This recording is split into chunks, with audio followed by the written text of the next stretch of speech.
ඔයාලට ඇහෙනවද බලන්න. දරුවා ඇහෙනවද?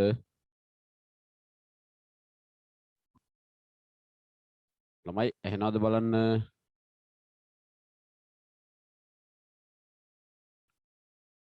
මෙත්මි ඇහෙනවද?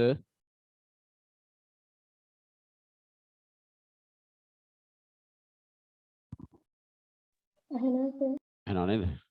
සිල් දනාටම සුබ දේශනක් වේවා. දැන් තාම ළමයි පන්තියට ඇවිල්ලා නැහැ. තව ඇහැරලා නැතුව ඇති. පුතේ ඊයේ අපේ පැත්තට විදුලිය විසන්දි වුණා. නැවත ලයිට් ආවේ 10:25ට විතර. ඉතින් මම ඒ හින්දා අය පොඩි කාලයක් තියෙන නිසා ආපහු ඊයේ පන්තිය පටන් ගන්න උත්සාහ කරේ නැහැ. ලබන සතිය අපි මේ පාඩම කරගෙන යන්. අද මම ඔයාලට ටියුට් එකක් දැම්මා උදේ අම්ල බස්මහා ලවණ කියන පාඩමේ. හරිද? දැන් මම අද සාකච්ඡා කරන්නේ මේ පාඩම ඔයාලා ටියුට් එක හිමින් ලියාගෙන සම්පූර්ණ කරන්න. අද අපි පාඩම සාකච්ඡා කරමු. දැන් ප්‍රශ්නේ තියෙන්නේ ළමයි කීප දෙනෙකුට තමයි ඊයේ පන්තියට ඉන්න බෑ කිව්වේ. ඒ වුණාට මේ වෙනකොට තාම දරුවෝ ළම දෙනයි පන්තියට සම්බන්ධ වෙලා ඉන්නේ.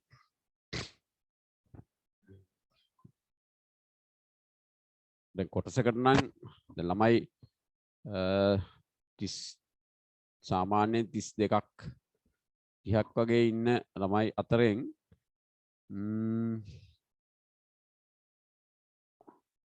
සාමාන්‍යයෙන් 20න් එහාවත් සම්බන්ධයෙන් පුළුවන් නේද? ඒ කියන්නේ ළමයි කීප දෙනෙකුට තමයි ගැටලුවක් තිබුණේ සම්බන්ධ වෙන්න විදිහක් නැහැ කියලා. ඒ නිසා අනිවාර්යෙන් යාළුවන්ට ටග් ගාලා ඔය සමහරව ඇහැරලත් නැතුව ඇති. ඔයාලත් එහාට මෙහාට මැසේජ් එකක් දාලා යාළුවෝ ටිකක් ඇහැරව ගන්න. මොකද මේ පාඩම ආයේ මම කරන්නේ නැහැ. මේ පාඩම මේ විදිහට තමයි යන්නේ. හරි. පුතේ එහෙනම් ඔයාලා වෙලාව හරිනේ. අපි ඒ නිසා පටන් ගනිමු. මාතෘකාව ලියන්න අම්ල බස්මහා ලවණ කියලා. අම්ල බස්මහා ලවණ.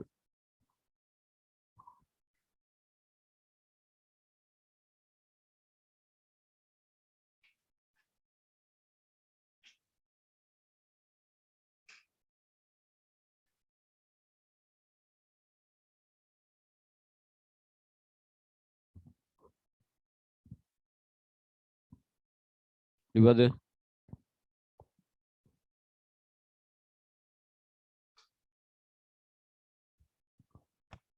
හරි. පුතේ දැන් ඔන්න පොඩි පන්තිවලදී ඔයගොල්ලෝ අම්ල පිළිබඳ බස්ම පිළිබඳ සහ ලවණ පිළිබඳ යම් ප්‍රමාණයක දැනීමක් ලබලා තියෙනවා. දැන් අම්ල කියන්නේ අපි පුංචි කාලේ ඉගෙන ගත්තේ නම් ඔය ආවේනික ඇඹුල් රසක් තියෙන ඊළඟදී නිල් පාට ලිට්මස් රතු පැහැයට හරවන රසායනික සංයෝග අම්ල කියලා අපි ඔන්න පුංචි පන්ති වලින් ඉගෙන නැති. ඊළඟදී බස්ම කියන්නේ මොනවද? බස්ම කියන්නේ අර අතින් අල්ලපුවාම පොඩක් ලිස්සන සුළු ස්වභාවයක් තියෙන ඊළඟදී රතු ලිට්මස් නිල් පැහැයට හරවන රසායනික සංයෝග බස්ම විදිහට හඳුනා ගන්න ඇති.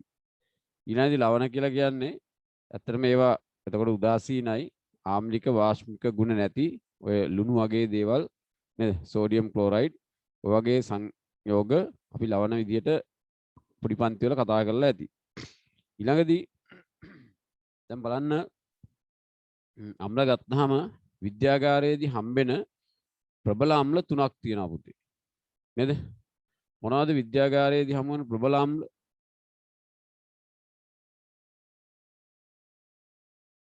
මෙත්මි විද්‍යාගාරයේදී හම්බෙන ප්‍රබල අම්ල මොනවද? සල්ෆියුරික් අම්ලය. ඔව් හයිඩ්‍රොක්ලෝරික් අම්ලය, සල්ෆියුරික් අම්ලය, නයිට්‍රික් අම්ලය. මෙතනින් පුතේ ටිකක් අධික විකාරක ගුණයක් තියෙන අපිට හානිකරම අම්ලයක් තමයි සල්ෆියුරික් අම්ලය. හරිද?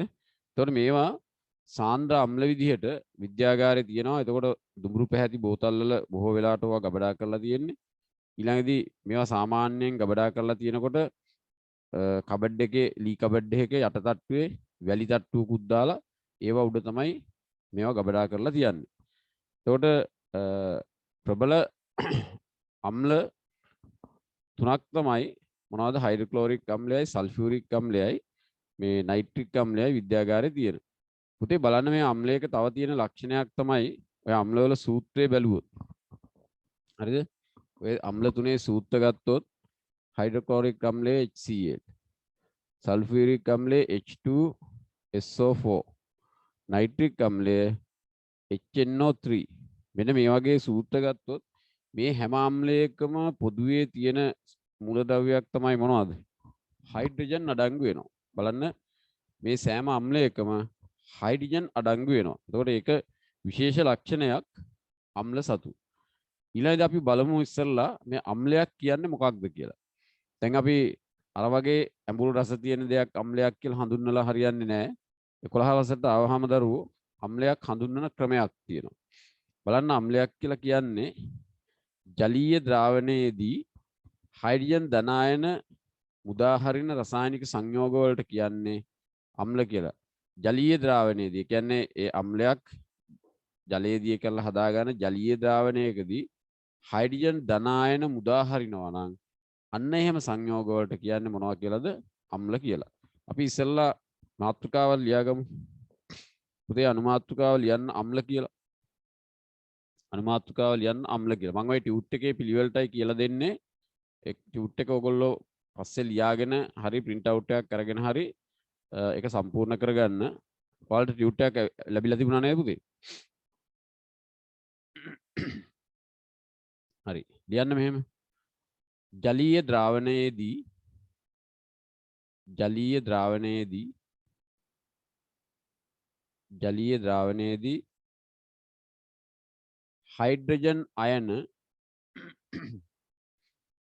ජලීය ද්‍රාවණයේදී හයිඩ්‍රජන් අයන වරහන් ඇතුලේ පුතේ දාන්න H ධන කියලා.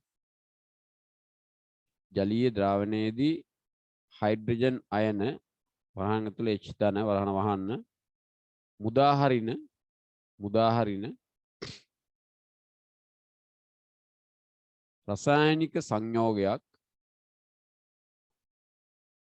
රසායනික සංයෝගයක්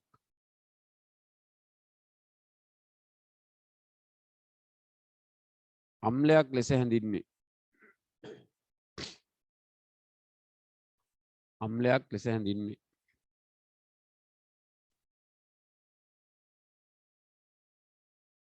හරි. පුතේ එතකොට ඔය ජලීය ද්‍රාවණයේදී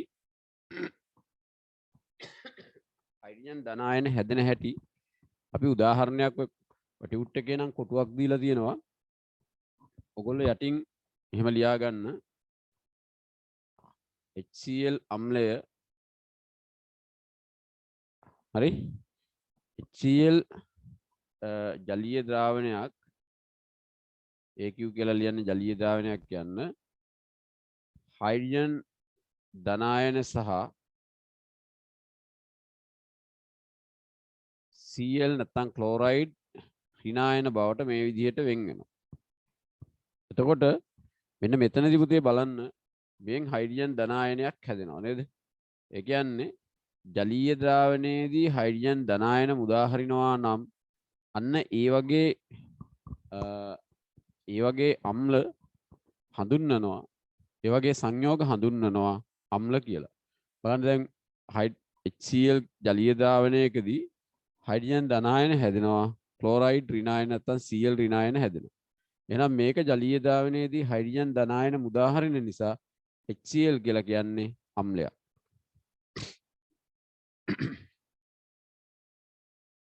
හරි. ඊළඟ පුතේ ඔන්න මේ ජලීය ද්‍රාවණයේදී හයිඩ්‍රජන් මුදාහැරීමේ ප්‍රබලතාව අණුව නැත්නම් ඒ ප්‍රබලතාව පදනම් කරගෙන. ඒ කියන්නේ ජලීය ද්‍රාවණයේදී හයිඩ්‍රජන් ධනායන මුදාහැරීමේ ප්‍රබලතාව පදනම් කරගෙන අම්ල ප්‍රබල අම්ල හා දුබල අම්ල කියලා වර්ග දෙකකට වෙන් කරනවා. හරිද? මොකක් මතද? ජලීය ද්‍රාවණයේදී හයිඩ්‍රජන් ධනායන මුදාහරින ප්‍රබලතාව අණුව අම්ල කොටස් දෙකකට වෙන් කරනවා. මොනවද? ප්‍රබල අම්ලයි දුබල අම්ලයි කියලා. හරි? එතකොට ජලීය ද්‍රාවණයේදී පූර්ණ ලෙස අයනීකරණය වෙලා හයිඩ්‍රජන් ධනායන නිදහස් කරනවා නම් ඒවට කියනවා ප්‍රබල අම්ල කියලා. ජලීය ද්‍රාවණයේදී භාගිකව අයනීකරණය වෙලා හයිඩ්‍රජන් ධනායන නිදහස් කරනවා නම් ඒවට කියන්නේ දුබල අම්ල කියලා. එතකොට ඔන්න පුතේ අම්ල ප්‍රබල අම්ල සහ දුබල අම්ල කියලා නැවත අපි කොටස් දෙකකට වෙන් කරනවා. සල් ලියන්න තරු ලකුණක් දාලා මෙහෙම ඩොට් එකක් දාලා හරි කමන්න. ජලීය ද්‍රාවණයේදී පුතේ ඔයාලට ඇහෙනවද?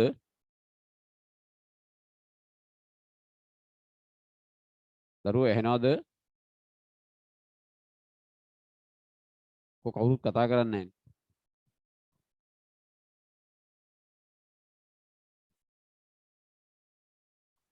දරුවෝ ඇහෙනවද ඔයාලට? ඇහෙනවා සර්. ඇහෙනව නේද? හරි. ලියන්න ජලීය ද්‍රාවණයේදී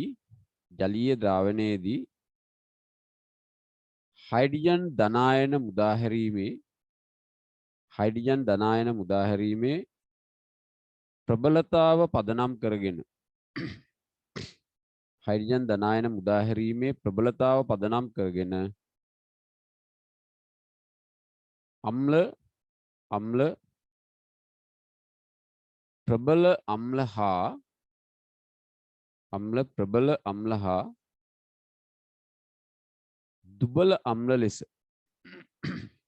ප්‍රබල අම්ල හා දුබල අම්ල ලෙස වර්ග කරයි.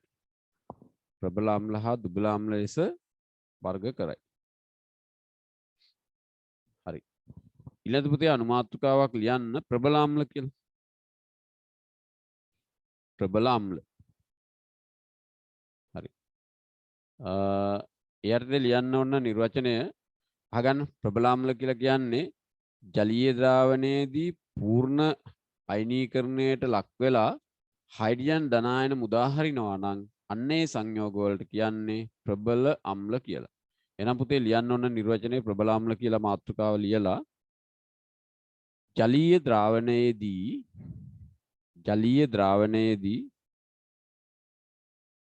පූර්ණ අයනීකරණයට ලක් වෙමින්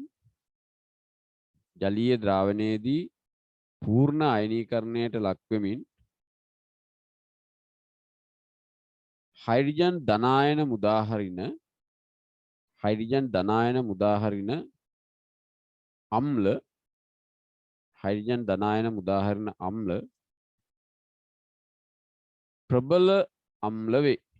ප්‍රබල අම්ල වේ.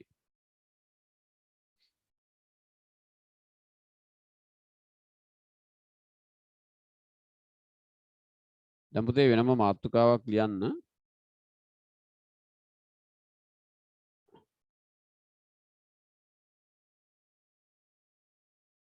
ප්‍රබල අම්ල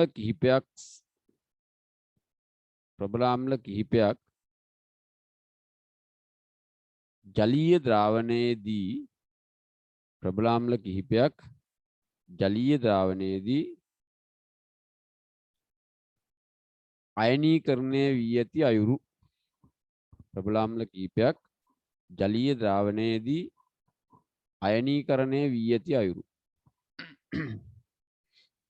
පුතේ එතෙන්දි බලන්න ඔන්න එක අම්ලයක් තමයි මොකද්ද? හයිඩ්‍රොක්ලෝරික් අම්ලය HCl. මේකේ ජලීය ද්‍රාවණයක් මෙන්න මේ විදිහට අයනීකරණය වෙනවා හයිඩ්‍රජන් ධනායන ජලීය ධන Cl ඍණායන. මේක පූර්ණ ලෙස අයනීකරණය වෙනවා. ඒ කියන්නේ ප්‍රබල අම්ලයක්.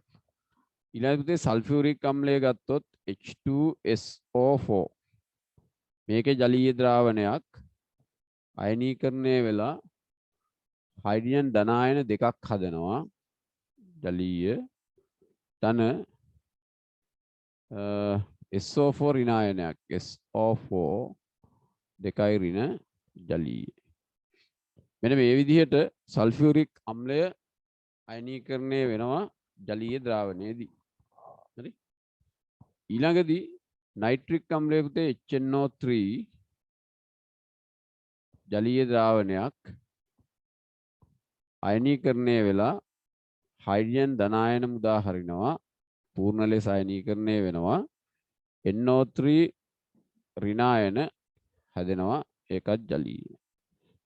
එතකොට මෙන්න මේ විදිහට මේ ප්‍රබල අම්ල මේවා ප්‍රබල අම්ල වෙන්නේ ජලීය ද්‍රාවණයේදී පූර්ණ ලෙස අයනීකරණය වෙලා හයිඩ්‍රජන් ධන ආයන මුදා හරිනවා. ඒ නිසා මේවට කියනවා අපි ප්‍රබල අම්ල කියලා. පුතේ ඔය සමීකරණ තුනම ලියා ගන්න.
පුතේ හරිද? දරුවෝ ලිව්වද? කො කතා කරන්නේ නැහැ නේද? ළමයි ලිව්වද? සමීකරණ ටික ලිව්වද? ලිව්වා සර්. ලිව්වා නේද? හරි. තාම ටිකක් නිදිමත එමද මන් දන්නේ නේද? ඈ ඊළඟ මාතෘකාව ලියන්න එහෙනම් පුතේ දුබල අම්ල කියලා. දුබල අම්ල. එතකොට අපි ප්‍රබල අම්ල කිව්වේ ජලීය ද්‍රාවණයේදී පූර්ණව නැත්නම් පූර්ණ ලෙස අයනීකරණය වෙලා හයිඩ්‍රජන් ධන ආයන නිදහස් කරන සංයෝග. ඊළඟදී දුබල අම්ල කියලා කියන්නේ ජලීය ද්‍රාවණයේදී භාගිකව අයනීකරණය වෙලා හයිඩ්‍රජන් ධන ආයන මුදා හරින අම්ල වලට කියනවා දුබල අම්ල කියලා. පුතේ මාතෘකාව ලියන්න දුබල අම්ල කියලා. දුබල අම්ල.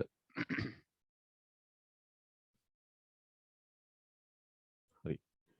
එතන ලියන්න මෙහෙම ජලීය ද්‍රාවණයේදී භාගිකව අයනීකරණය වෙමින් ජලීය ද්‍රාවණයේදී භාගිකව අයනීකරණය වෙමින්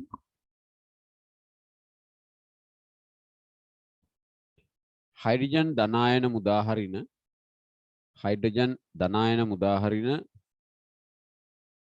අම්ල හයිඩ්‍රජන් ධන ආයන මුදා හරින අම්ල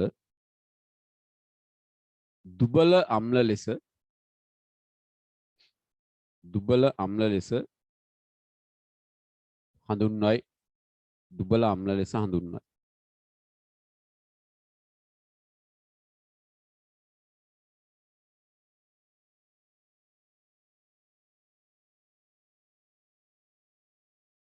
හරි. උදාහරණ කියලා ලියන්න පුතේ.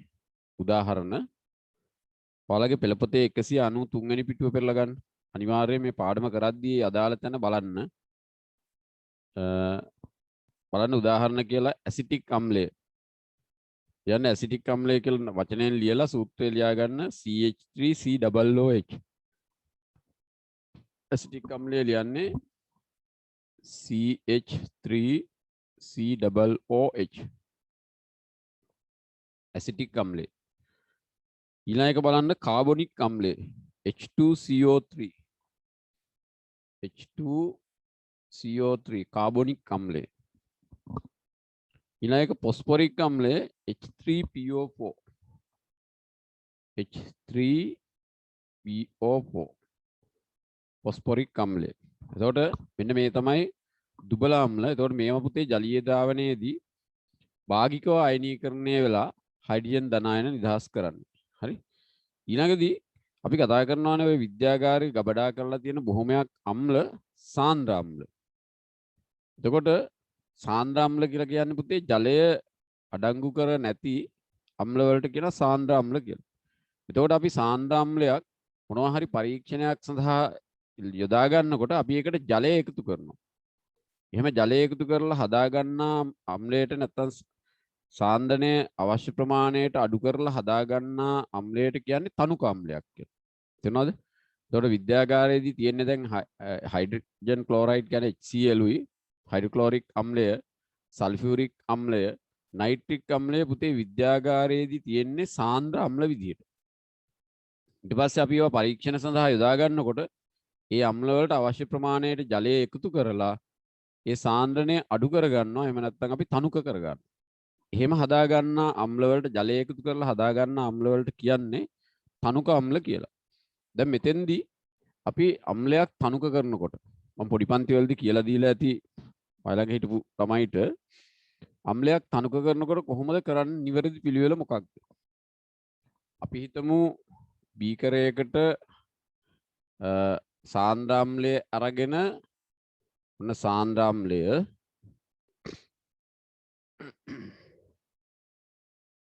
මේකට ජලය එකතු කරන්න පුළුවන්. අනිත් ක්‍රමය තමයි බීකරයට අවශ්‍ය ප්‍රමාණයට ජලය අරගෙන මේකට සාන්ද්‍ර අම්ලය එකතු කරන්න පුළුවන්. සාන්ද්‍ර අම්ලය. පුතේ ඕගොල්ලෝ දන්න විදිහට අපි තුමු මේක A කියලා ගන්නකො. මේක B කියලා ගන්නකො. ඔයාලා දන්න විදිහට අම්ලයක් තනුක කරන නිවැරදි පිළිවෙල දැක්වෙන්නේ A රූපයෙන්ද B රූපයෙන්ද? ඔයාලා දන්න විදිහට සාන්ද්‍ර අම්ලයක් තනුක කරන්නේ ජලය එකතු කරලා. එතකොට ඒ සඳහා අපි පාවිච්චි කරන්නේ A රූපයේද B රූපයේද? මෙත්මි පූර්ණිමා A. පුතේ අනිත් අයගේ අදහස් මොකක්ද? ටක් ගාලා කියන්න. A රූපයේද B රූපයේද?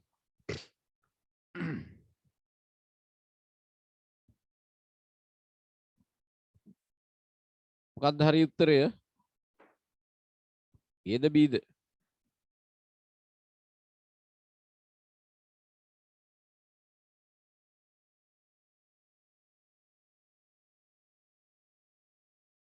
පුෂ්පා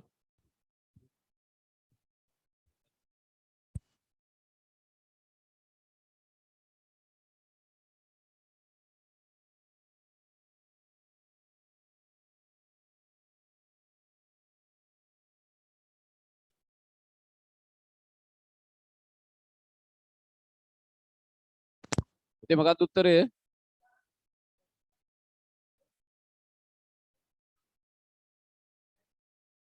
පුතේ මොකක්ද පිළිතුර? Aද Bද?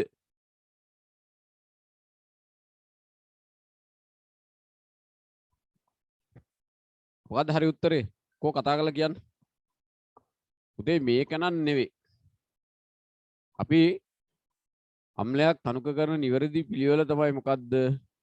ජලය අරගෙන ජලයටත් සාන්ද්‍රාම්ලය එකතු කරන්නේ සාමාන්‍යයෙන් මේ මෙහෙම මේක බිත්තිය දිගේ ඇතුල් පැත්තෙන් ගලාගෙන එන විදිහට. මොකද අපි සාන්ද්‍රාම්ලය අරගෙන ඒකට ජලය එකතු කරන්න ගියොත් පුතේ උතන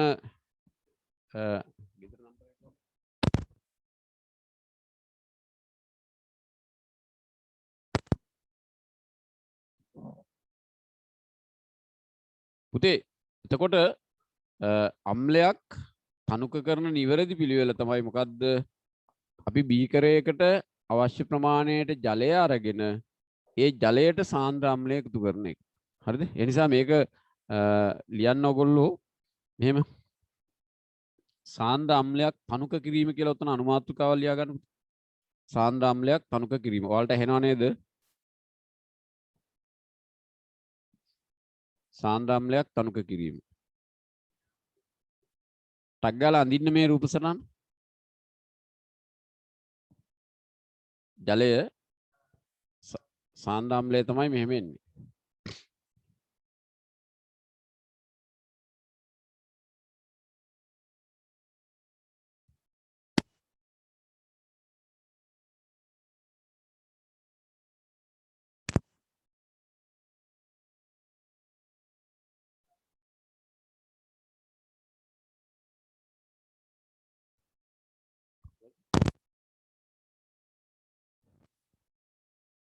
පුතේ හරිද? රූප සටහන ඇඳගත්තද? මේ විදිහට නම් කරගන්න මට ඔයාලා කතා කරන්න තියෙනද ඇහෙන්නේ ඇහෙනවද දැනෙන්නෙත් නැහැ. පුතේ ජලය දාන්න සාන්ද්‍ර අම්ලය සාමාන්‍යයෙන් මේ බීකරේ ඇතුල් පැත්තේ බිත්තිය දිගේ ගලාගෙන එන්න ටික ටිකයි එකතු කරන්නේ. හරිනේ? එතකොට අම්ලයට ජලය නෙමෙයි දාන්නේ. ජලයට අම්ලයයි එකතු කරන්නේ. ඒ තමයි අම්ලයක් තනුක කරන නිවැරදි පිළිවෙල. ඒකත් අපි දැනගන්න ඕන.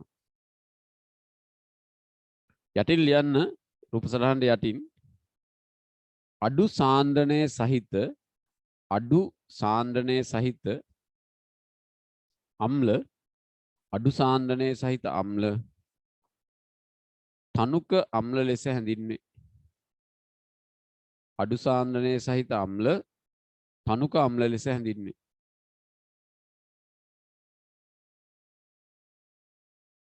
හරි. ඔන්න පුතේ අපිට ඊළඟදී කතා කරන්න තියෙනවා මේ අම්ලවල ගුණ පිළිබඳ. හරිද? මාතෘකාව ලියන්න අම්ලවල ගුණ. මාතෘකාව ලියන්න අම්ලවල ගුණ.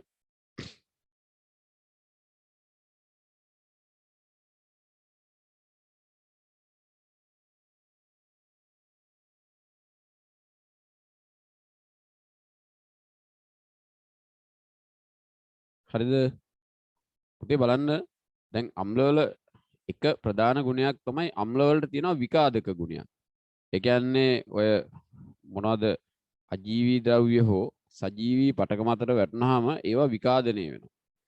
එතකොට දැන් උදාහරණයක් ගත්තොත් අපි ගමු ඔය අම්ල ලී ලෝහ රෙදි වගේ දේවල් එක්ක ගැටුනහම ඒවා දි รา පත් වෙනවා. එහෙම නැත්නම් ඒවා විකාදනයට ලක් වෙනවා. දැන් සල්ෆියුරික් අම්ලය වගේ අම්ලයක් අපේ ඇඟට වැටුනොත් එහෙම අධික ලෙස පිලිස්සුම් තුවාල ඇති වෙනවා මේ අධික විකාදක ගුණය නිසා. එතකොට ඔන්න අම්ල සතු එක ගුණයක් තමයි මේ අධික විකාදක ගුණයක් තියෙනවා. හරිද? ඊළඟදී සාමාන්‍යයෙන් අම්ලවලට ආවේනික ඇඹුල් රසක් තියෙනවා. දැන් ඇඹුල් රස බලන්න සල්ෆියුරික් අම්ලය එහෙම දිවේ ගන්න යන්නේ නැහැ. එහෙම ගියොත් මොකද වෙන්නේ? දිවේ කෑල්ලක් අයින් කරන්න. එතකොට සාමාන්‍යයෙන් අපි දැන් දුබල අම්ල තමයි ඔය බිලින්, දෙහියුස, විනාකිරි මේ වගේ ඒවා අපි රස බැලුවාම අපිට ඒවයේ ඇඹුල් රසක් තියෙනවා. තේරුණාද? එතකොට ඒ කියන්නේ අම්ල වලට ආවේනික ඇඹුල් රසක් තියෙනවා. ඔන්න දැන් අපි ලක්ෂණ දෙකක්. ඊළඟදී සාමාන්‍යයෙන් ඔය තනුක අම්ල නේද? මැග්නීසියම් වගේ ලෝහත් එක්ක ප්‍රතික්‍රියා කරලා හයිඩ්‍රජන් වායුව පිට කරනවා. මැග්නීසියම් වගේ ලෝහ සමග ප්‍රතික්‍රියා කරලා හයිඩ්‍රජන් වායුව නිදහස් කරනවා. ඒ කියන්නේ අම්ලයක් අනිවාර්යෙන් ලෝහයක් එක්ක ප්‍රතික්‍රියා කරනවා නම් හයිඩ්‍රජන් වායුව පිට වෙනවා. හරිද? ඔන්න ඊළඟ ලක්ෂණය. ඊළඟට පුතේ බලන්න විද්‍යාගාරයේදී ඔය කාබන් ඩයොක්සයිඩ් නිපදවා ගන්න අපිට කැල්සියම් කාබනේට් වගේ කාබනේටයක් හයිඩ්‍රොක්ලෝරික් වගේ අම්ලයක් එක්ක ප්‍රතික්‍රියා කරලා කාබන් ඩයොක්සයිඩ් නිපදවා ගැනීමේ හැකියාව තියෙනවා. ඒ කියන්නේ සමහර සංයෝග අම්ලත් එක්ක ප්‍රතික්‍රියා කරලා කාබන් ඩයොක්සයිඩ් පිට කරනවා. ඊළඟදී අම්ල සහ භස්ම ප්‍රතික්‍රියා කරපුවාම පුතේ ලවණයක් සහ ජලය හැදෙනවා. එතකොට දැන් අපි හිතමු සෝඩියම් ක්ලෝරයිඩ් සහ සෝඩියම් හයිඩ්‍රොක්සයිඩ් මේ අම්ලයයි භස්මයයි ප්‍රතික්‍රියා කරපුවාම ඒ කියන්නේ හයිඩ්‍රොක්ලෝරික් අම්ලයයි සෝඩියම් හයිඩ්‍රොක්සයිඩ් ප්‍රතික්‍රියා කරපුවාම සෝඩියම් ක්ලෝරයිඩ් සහ ජලය හැදෙනවා. කියන්නේ ලවණයක් සහ ජලය හැදෙනවා. එතකොට මෙන්න මේ වගේ ඊළඟදී අම්ල සාමාන්‍යයෙන් නිල් පාට ලිට්මස් රතු පැහැයට හරවනවා. මෙන්න මේ වගේ ලක්ෂණ අම්ල සතුව තියෙනවා. එහෙනම් අපි ලියලා තියමු බලමු මාතෘකාව ලියන්න අම්ලවල ගුණ කියලා. අම්ලවල ගුණ.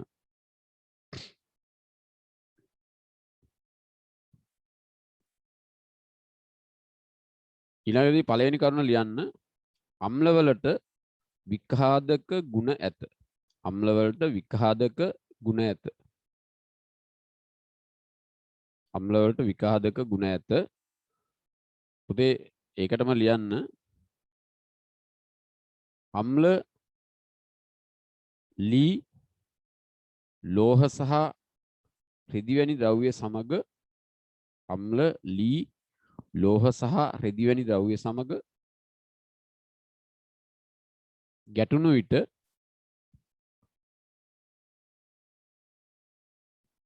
එය විකාදනයට ලක්වන අතර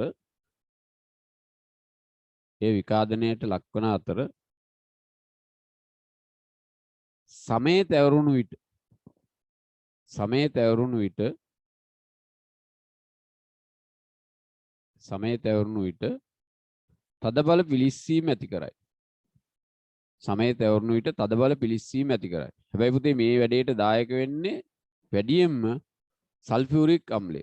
H2SO4 සල්ෆියුරික් අම්ලය තමයි අධික විකාදක ගුණයක් තියෙන අම්ලයේ විදිහට ක්‍රියා කරන්නේ. දෙවෙනි කරුණ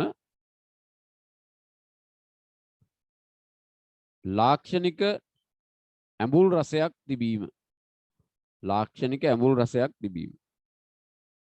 දැන් ඇඹුල් රස තියනවාද බලන්න අපි දිවේ කටේ ගාලා බලන්නේ සාමාන්‍ය පුතේ දෙහි ඇඹුල් ටිකක් විනාගිරි ටිකක් වගේ.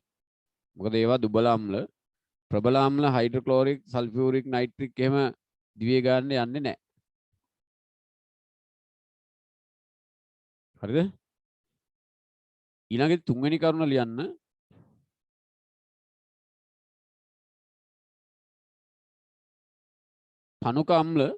තනුක අම්ල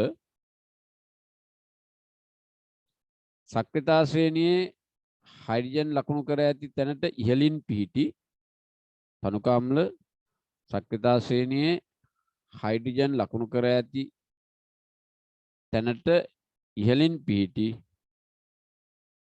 ලෝහ සමග ප්‍රතික්‍රියා කර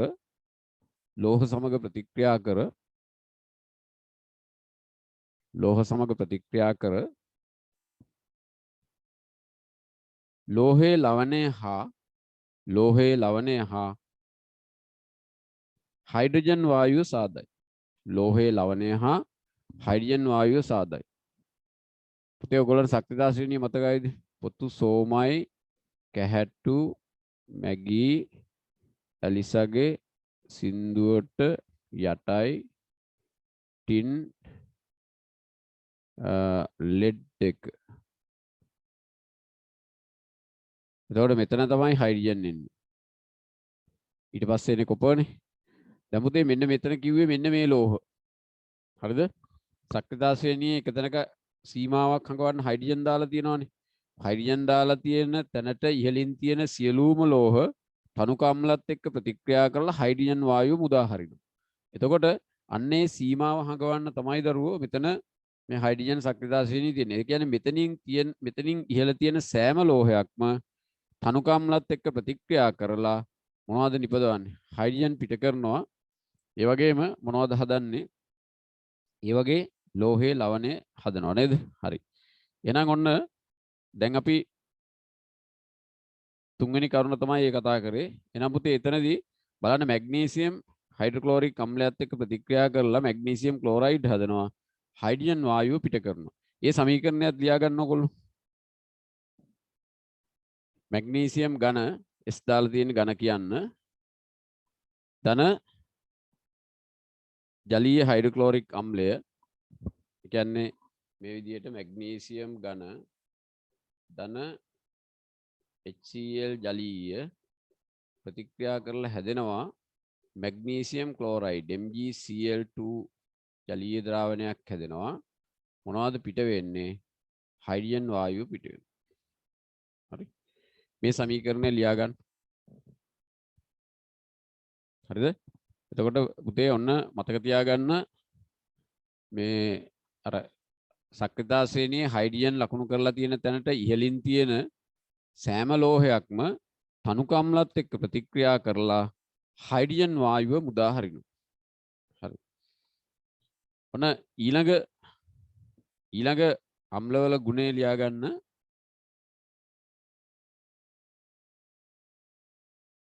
කාබනේට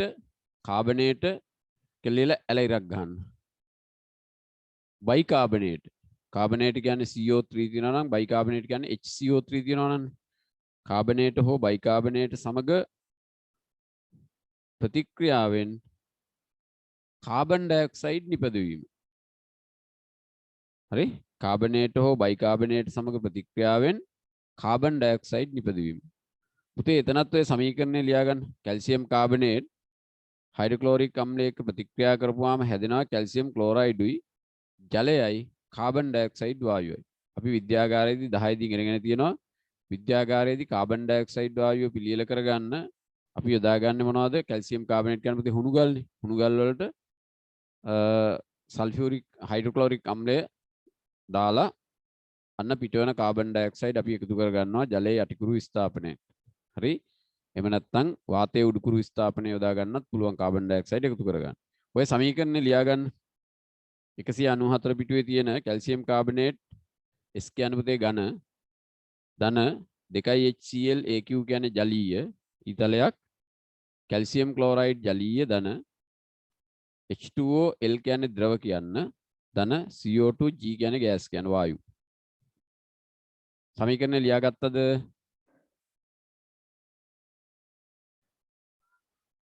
පුතේ ඔයාලට පැහැදිලිව ඇහෙනවද අද?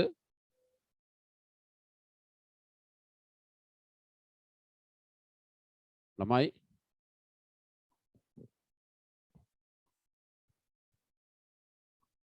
පුතේ ඔයාලට ඇහෙනවද? ඔව් සර්. ඔව් නේද? බලන්න පැහැදිලිව ඇහෙනවද කියලාද? කැඩි කැඩි ඇහෙන්නේ නැහැ නේද අද? කතා කරන්නේ නැහැ කෙල්ලොන්න. ඔව් සර් අන්න නලින් නම් ඔව් සර් කියලා දම නලිනුත් කතා කරන්නේ. මොකෝ නලින්? හරි. මට හිතෙන්නේ මේ අර භාවිතයේ වැඩි වෙනකොටත් දන්න මේ සිග්නල් ෆේල් වෙන්නේ. දැන් හවස් වෙලාවට සාමාන්‍යයෙන් ක්ලාස් ගොඩක් කරනවා. මේ වෙලාවට ක්ලාස් ටිකක් අඩුවෙන් කරනවා ඇති. එහෙමද කියලාත් හිතනවා. හරි. ඊළඟ කරුණ පුතේ ලියන්න. අම්ල බස්ම සමග ප්‍රතික්‍රියා කර ලවණ හා ජලය සාදයි. අම්ල බස්ම සමග ප්‍රතික්‍රියා කර ලවණ හා ජලය සාදයි. හරිද? ඔතන ඔය සමීකරණේ තියෙන හින්දා මම ඔයාලා පොතේ තියෙන සමීකරණයක් ලියා ගන්න. මම තව සමීකරණයක් දෙන්නම්. අම්ලයක් බස්මයක් එක්ක ප්‍රතික්‍රියා කළා. අපි ගමු හයිඩ්‍රොක්ලෝරික් අම්ලය ජලීය ද්‍රාවණයක් සෝඩියම් හයිඩ්‍රොක්සයිඩ් NaOH ජලීය ද්‍රාවණයක් එක්ක ප්‍රතික්‍රියා කරොත් හැදෙනවා මොනවද? සෝඩියම් ක්ලෝරයිඩ් ජලීය ධන මොනවද? ලවණය සහ ජලය H2O ද්‍රව හැදෙනවා. මේ බලන්න. එතකොට මෙතන පුතේ හයිඩ්‍රොක්ලෝරික් අම්ලයයි සෝඩියම් හයිඩ්‍රොක්සයිඩුයි ප්‍රතික්‍රියා කරපුවාම සෝඩියම් ක්ලෝරයිඩ් හදලා ජලය හැදෙනවා. සෝඩියම් ක්ලෝරයිඩ් කියන්නේ ලවණයක්. මෙන්න ජලය. එහෙනම් ලවණයක් සහ ජලය හැදෙනවා. ඔයාලා පුතේ පෙළ පොතේ තියෙන සමීකරණය ලියන්න H2SO4 ජලීය ධන 2 සෝඩියම් හයිඩ්‍රොක්සයිඩ් ජලීය සෝඩියම් සල්ෆේට් ජලීය ජලාණු දෙකක් හැදෙනවා. ඒ වගේම මේ සමීකරණයත් ලියා ගන්න. සෝඩියම් ක්ලෝරයිඩ් සෝඩියම් හයිඩ්‍රොක්සයිඩ් කියන බස්මයත් එක්ක ප්‍රතික්‍රියා කරපුවාම සෝඩියම් ක්ලෝරයිඩ් සහ ජලය හැදෙනවා. මේ සමීකරණයත් ලියා ගන්න.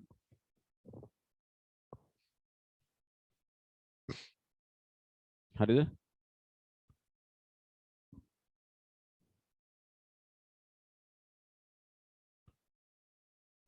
දැන් පොඩි ප්‍රශ්නයක් තියෙනවා. දැන් මේ පන්තියට සම්බන්ධ වෙන ළමයි සංඛ්‍යාව අඩු වෙනවා කියන්නේ අපිට සෙන්සුරාදා විතරක් වැඩ කරන්න වෙයිද දන්නේ නැහැ. සමහර කීප දෙනෙකුට නම් පන්ති මේ වෙලාවට පන්ති තියනවායි කියලා කිව්වා.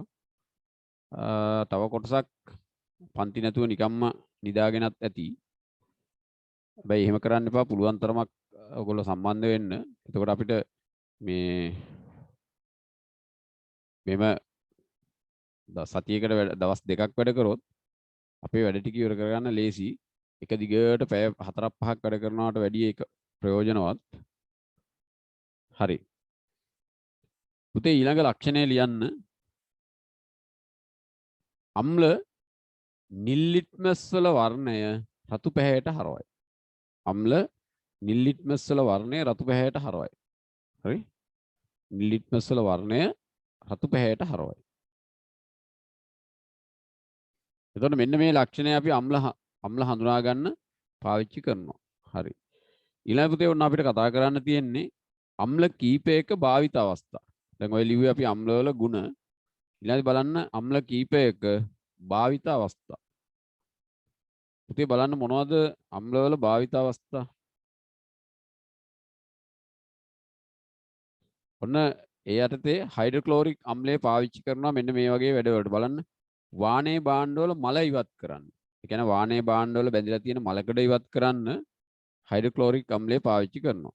ඊළඟදී ආහාර තාක්ෂණයේදී අස්තිමය කොටස් වලින් ජෙලටින් සාදා ගැනීමට. ඒ කියන්නේ අස්තිමය කොටස් වලින් ජෙලටින් හදන්න ඔන්න හයිඩ්‍රොක්ලෝරික් අම්ලය පාවිච්චි කරනවා. ඊළඟදී රාජාම්ලය සෑදීමට භාවිතා කරා. ඉතින් රාජාම්ලය කියලා කියන්නේ මොකක්ද? එකට තුනානුපාතයට මිශ්‍ර කරපු සාන්ද්‍ර නයිට්‍රික් අම්ලය හා සාන්ද්‍ර හයිඩ්‍රොක්ලෝරික් අම්ලය. කියන්නේ එකට තුනානුපාතයට සාන්ද්‍ර හයිඩ්‍රොක්ලෝරිකුයි HCl සහ සාන්ද්‍ර නයිට්‍රික්. කියන්නේ HNO3 නේද? බලන්න රාජාම්ලය කියලා කියන්නේ එතකොට සාන්ද්‍ර නයිට්‍රික් අම්ලය හා හයිඩ්‍රොක්ලෝරික්. ඒතර මාරු වෙන්න ඕන. මෙතන නයිට්‍රික් HNO3. HNO3 කොටස් 3කට HCl කොටස් එකක් නේ. මෙන්න මේ විදිහට මිශ්‍ර කරලා හදා ගන්නා ලද. හොඳට බලන්න පුතේ රාජාම්ලය කියලා කියන්නේ මොකද්ද? එකට තුනානුපාතයට මිශ්‍ර කළ සාන්ද්‍ර නයිට්‍රික් අම්ලය හා හයිඩ්‍රොක්ලෝරික් අම්ලය. කියන්නේ එක වෙන්නේ නයිට්‍රික් අම්ලය කොටස් එකකට හයිඩ්‍රොක්ලෝරික් අම්ලය කොටස් 3ක් මිශ්‍ර කරොත් ඒ හදා ගන්නා අම්ලයට කියන්නේ මොකක් කියලාද? රාජාම්ලය කියලා. හරිද? එතකොට රන් ප්ලැටිනම් වැනි ලෝහ දිය කිරීම සඳහා රාජාම්ලය භාවිතා කරනවා. රත්රන් ප්ලැටිනම් වගේ ලෝහ දිය කරන්න. ඒ කියන්නේ රත්රන් දිය කරන්න අපිට ඔහොම රාජාම්ලය හදලා මොනවා හරි රත්රන් පොඩි ඔය කරාඹුක බෝලයක් හරි මොකක් හරි දාලා එහෙම දිය වෙනවද කියලා පරීක්ෂා කරන්නත් පුළුවන් නේද? හරි. එහෙනම් අපි ලියලා තියමු පුතේ මාතෘකාව ලියන්න අම්ල කිහිපයක භාවිත අවස්ථා. ඒ අර්ථය අනුමාතෘකාවක් ලියන්න හයිඩ්‍රොක්ලෝරික් අම්ලය. හයිඩ්‍රොක්ලෝරික් අම්ලයේ භාවිත අවස්ථා. හරි. පුතේ කරුණු තුන ලියාගමු අපි. පළවෙනි එක ලියන්න වානේ භාණ්ඩවල මල ඉවත් කිරීමට. වානේ භාණ්ඩවල මල ඉවත් කිරීමට. වානේ භාණ්ඩවල මල ඉවත් කිරීමට. දෙවෙනි කරුණ ලියන්න ආහාර තාක්ෂණයේදී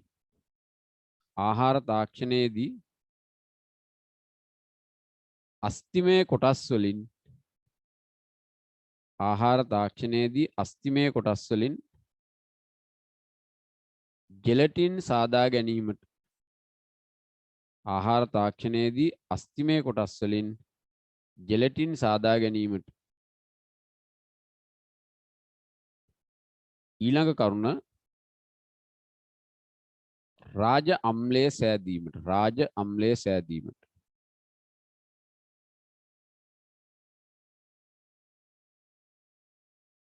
පුතේ එතන වරහන් ඇතුලේ ලියා ගන්න එකට තුනානුපාතයට. ඒ කියන්නේ 1/3 එකට තුනානුපාතයට මිශ්‍ර කළ සාන්ද්‍ර නයිට්‍රික් අම්ලය හා සාන්ද්‍ර හයිඩ්‍රොක්ලෝරික් අම්ලය සාන්ද්‍ර හයිඩ්‍රොක්ලෝරික් අම්ල මිශ්‍රණයක් සාන්ද්‍ර හයිඩ්‍රොක්ලෝරික් අම්ල මිශ්‍රණයක් රාජ අම්ලයේ ලෙස හඳුන්වයි.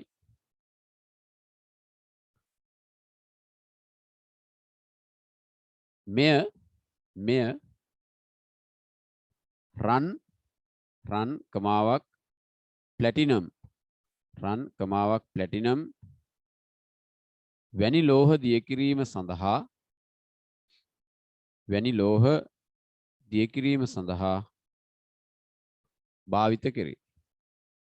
වැනි ලෝහ දිය කිරීම සඳහා භාවිත කෙරේ. හරි. ඊළඟ පුතේ ඔන්න ඊළඟ අම්ල වර්ගය මොකද්ද? මාතෘකාව ලියන්න සල්ෆියුරික් අම්ලය කියලා. සල්ෆියුරික් අම්ලය. හරි. බලන්න සල්ෆියුරික් අම්ලය කියන්නේ ඇමෝනියම් සල්ෆේට් ට්‍රිපල් සුපර්ෆොස්ෆේට් වැනි පොහොර වර්ග නිපදවීම සඳහා පාවිච්චි කරනවා. සල්ෆියුරික් අම්ලය. බැටරි ඇසිඩ් කියලා කියන්නේ තනුක කරන සල්ෆියුරික් අම්ලය. ඒ කියන්නේ බැටරි වල ඇසිඩ් විදිහට පාවිච්චි කරන්නේ තනුක සල්ෆියුරික් අම්ලය. සායම් වර්ග ප්ලාස්ටික් ශාලක නිපදවීම සඳහා සායම් වර්ග ප්ලාස්ටික් ශාලක කියන්නේ සෝදන කුඩු වර්ග ඒවා හදන්න. සාන්ද්‍ර සල්ෆියුරික් අම්ලයේ විජල කාරකයක් ලෙස. උදේ සාන්ද්‍ර සල්ෆියුරික් අම්ලයේ තියෙන අධික විජල කාරක ගුණයක්. ඒ කියන්නේ දැන් සාන්ද්‍ර සල්ෆියුරික් අම්ලය හරියට මේ ජලය ඉවත් කරනවා. හරි? ඊළඟදී වායු එළීම සඳහා අදාළ වායු සාන්ද්‍ර සල්ෆියුරික් අම්ලය හරහා බුබුලනය කරනවා. ඒ කියන්නේ වායු වල ජල වාෂ්ප අඩංගු වෙලා තියෙනවා නම් ඒවා ඉවත් කරන්න වායු එළීම සඳහා අදාළ වායු සාන්ද්‍ර සල්ෆියුරික් අම්ලය හරහා බුබුලනය කෙරේ. හරි. එතකොට පුතේ ඔන්න සල්ෆියුරික් අම්ලය ඒ වගේ ප්‍රයෝජන ටික ඒ ටික අපි ගෙදරින් ලියා ගමුද? දැන් ලියමුද ගෙදරින් ලියමුද? අද කවුරුත් කතා කරන්නේ නැහනේ. කොහොමද කරන්නේ? පුතේ ඉවරෙන්න එහෙනම් දැන් ලියමුද ටක් ගාලා? කවුරුත් කතා කරන්නේ නැහනේ. හරි. කතා කරන්නේ නැති නිසා මෙහෙම කරන්න. ඒ ටික ලියන්න ඉඩ තියන්න. නලින් ඇහෙනවද? මෙත්මි අද මෙත්මි තමයි ඉස්සරෝම් පන්තියට ආවේ. මෙත්මි වාට ඇහෙනවද? ඇහෙනවා සර්. ඇහෙනව නේද? හරි. එහෙනම් මේ පුතේ ඒ කරුණු ටික ලියන්න ඉඩ තියන්න. ඒක පොත බලලා ගෙදරින් ලියා ගන්න පුළුවන්. ඊළඟ බලන්න ඇසිටික් අම්ලය. දැන් ඇසිටික් අම්ලය කියන්නේ ප්‍රබල අම්ලයක්ද දුබල අම්ලයක්ද? ඇසිටික් අම්ලය විනාකිරි වල අඩංගු වෙන්නේ නේද? ඇසිටික් අම්ලයනේ. එතකොට ඒක දුබල අම්ලයක්. ආහාර සැකසීමේදී පාවිච්චි කරනවා. විනාකිරි විදියට අපි ඔය අච්චාරු දානකොට නේද? විවිධ ආහාර වර්ග සකස් කරද්දී විනාකිරි පාවිච්චි කරනවා. ඊළඟදී රබර් කිරි මිදවීම සඳහා රබර් කිරි මුදවන්න කිරි මිදවීමේදී ඇසිටික් අම්ලය පාවිච්චි කරනවා. ඊළඟ ඡායාරූප පටල නිපදවීමේදී දැන් නම් ඡායාරූප පටල බොහොම අඩුවෙන් පාවිච්චි වෙන්නේ. නමුත් භාවිත වෙන ඡායාරූප පටල නිපදවන්න. ඊළඟ කඩදාසි කර්මාන්තයේදී මේ ඇසිටික් අම්ලය පාවිච්චි කරනවා. පේශ කර්මාන්තයේදී කෘත්‍රිම නූල් නිපදවීම සඳහාත් ඇසිටික් අම්ලය පාවිච්චි කරනවා. ඊට පුතේ ඔන්න ඇසිටික් අම්ලයේ භාවිතත් ඔය පොතේ තියෙනවනේ කරුණු පහක්. ඒ කරුණු පහ ලියා ගන්න ඉඩ තියන්න. ඒක පොත බලලා ලියා ගන්න පුළුවන්. ඕවෙන් කරුණු දෙකක් තුනක් විතර මතක තියාගන්න ඕන. හරිනේ? එතකොට ඔන්න පුතේ අපි අම්ල ගැන කතා කරලා ඉවරයි. බලන්න අම්ල ගැන කතා කරපු සාරාංශය මතක් කරගන්න. අම්ලය හඳුන්වන්න පුළුවන් වෙන්න ඕන. අම්ලයක් කියලා කියන්නේ ජලීය ද්‍රාවණයේදී අයනීකරණය වෙලා හයිඩ්‍රජන් ධනායන උදාහරණ නම් එහෙම සංයෝග වලට අපි කියන්නේ අම්ල කියලා. විද්‍යාගාරයේ හමුවන ප්‍රබල අම්ල තුනක් ගැන අපි කතා කරා. හයිඩ්‍රොක්ලෝරික් අම්ලය, සල්ෆියුරික් අම්ලය, නයිට්‍රික් අම්ලය. නේද? ඊළඟදී අම්ල අපි කොටස් දෙකකට බෙදනවා. මේ ජලීය ද්‍රාවණයේදී අයනීකරණය වෙන ආකාරය අනුව. පූර්ණ ලෙස අයනීකරණය වෙනවා නම් ඒවා ප්‍රබල අම්ල. භාගිකව අයනීකරණය වෙලා හයිඩ්‍රජන් ධනායන නිදහස් කරනවා නම් ඒවා දුබල අම්ල. එතකොට ප්‍රබල අම්ල දුබල අම්ල සඳහා උදාහරණ ලියමු. ඊළඟ පුතේ අම්ල සතු ගුණ ගැන කතා කරා. ඊළඟදී අම්ලවල භාවිත අවස්ථා කීපයක් ගැන කතා කරා. ඔන්න ඔය ටික අපිට මතක තියෙන්න ඕන. හරි. ඊළඟදී අපි මාතෘකාවට එමු. බස්ම. ලියා ගන්න පුතේ මාතෘකාව බස්ම කියලා. මම ඔය පිළිවෙලට ඔයාලගේ ටියුට් එකේ එවලා තියෙනවා. ඔයාලට එවලා තියෙන ටියුට් එකේ නම් ඔය අම්ලවල භාවිත අවස්ථා මම මුද්‍රණය කරලාමයි තියෙන්නේ. ඒක ඔයාලට ඒක කෙලින්ම කියව ගන්න ලියා ගන්න පුළුවන්. හරි. දැන් පුතේ අපි බලමු මොකද්ද මේ බස්මයක් කියන්නේ කියලා. හරි. බස්මයක් කියලා කියන්නේ දැන් විශේෂයෙන්ම විද්‍යාගාරයේ හමු වන බස්ම තමයි sodium hydroxide, potassium hydroxide, ammonium hydroxide මෙන්න මේ වගේ බස්ම අපිට විද්‍යාගාරයේදී හම්බ වෙනවා. හරි. බස්මයක් කියලා කියන්නේ ජලීය ද්‍රාවණයක හයිඩ්‍රොක්සිල් අයන, ඒ කියන්නේ OH ඍණායන. හරිද? හයිඩ්‍රොක්සිල් අයන වලට කියනවා OH ඍණායන සාන්ද්‍රණයේ ඉහළ නංවන රසායනික සංයෝග. අන්න ඒවට කියන්නේ බස්ම කියලා. ඒතර බස්ම වලත් ප්‍රබල බස්ම තියෙනවා. අර වගේම පූර්ණ ලෙස අයනීකරණය වෙලා OH ඍණායන නිදහස් කරනවා නම් ඒවා ප්‍රබල බස්ම. භාගිකව අයනීකරණය වෙනවා නම් ඒවා දුබල භස්ම. එතකොට මේවෙත් ප්‍රබල භස්ම සහ දුබල භස්ම කියලා කොටස් දෙකක් තියෙනවා. හරි. පුතේ මාතෘකාව ලියා ගන්න ඉස්සෙල්ලා භස්ම කියලා ලියන්න මෙහෙම. ජලීය ද්‍රාවණයක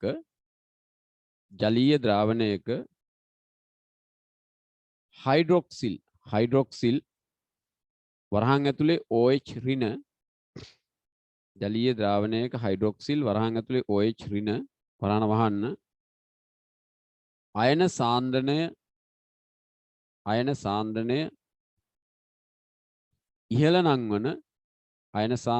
ඉහළ නංවන රසායනික සංයෝග, අයන සාන්ද්‍රණය ඉහළ නංවන රසායනික සංයෝග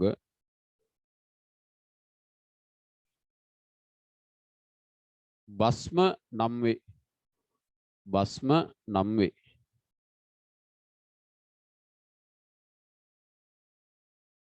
හරි. පුතේ බලන්න දැන් එතනදී අපි ගමු සෝඩියම් හයිඩ්‍රොක්සයිඩ් කියන බස්මය ජලීය ද්‍රාවණයේදී කොහොමද ඔය විදිහට OH ඍණායන නිදහස් කරන්න කියලා. මේ බලන්න සෝඩියම් හයිඩ්‍රොක්සයිඩ් අපි ලියන්නේ NaOH. මෙයා ජලීය ද්‍රාවණයේදී ඔන්න නිදහස් කරනවා මොනවද? සෝඩියම් ධනායන ජලීය සහ OH ඍණායන ජලීය. එතකොට මෙන්න මේ විදිහට ජලීය ද්‍රාවණයේදී අයනීකරණය වෙලා OH ඍණායන නිදහස් කරනවා නම් අන්න ඒවට තමයි අපි කියන්නේ බස්ම කියලා. පුතේ මේ සමීකරණය ලියා ගන්න. බලන්න බෝඩ් එක පැහැදිලිව පේනවද? හරියට ලියා ගන්න සමීකරණය.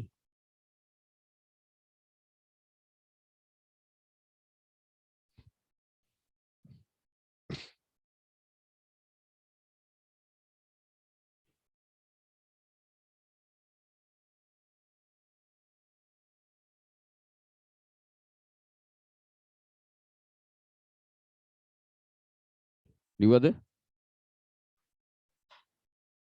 හරි. දැන් පුතේ අනුමාතෘකාවක් ලියන්න ප්‍රබල බස්ම කියලා. අනුමාතෘකාවක් ලියන්න ප්‍රබල බස්ම කියලා. ප්‍රබල බස්ම.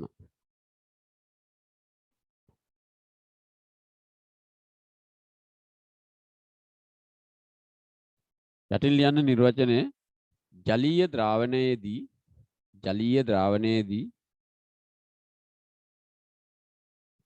පූර්ණ ලෙස අයනීකරණය වන බස්ම ජලීය ද්‍රාවණයේදී පූර්ණ ලෙස අයනීකරණය වන බස්ම ජලීය ද්‍රාවණයේදී පූර්ණ ලෙස අයනීකරණය වන බස්ම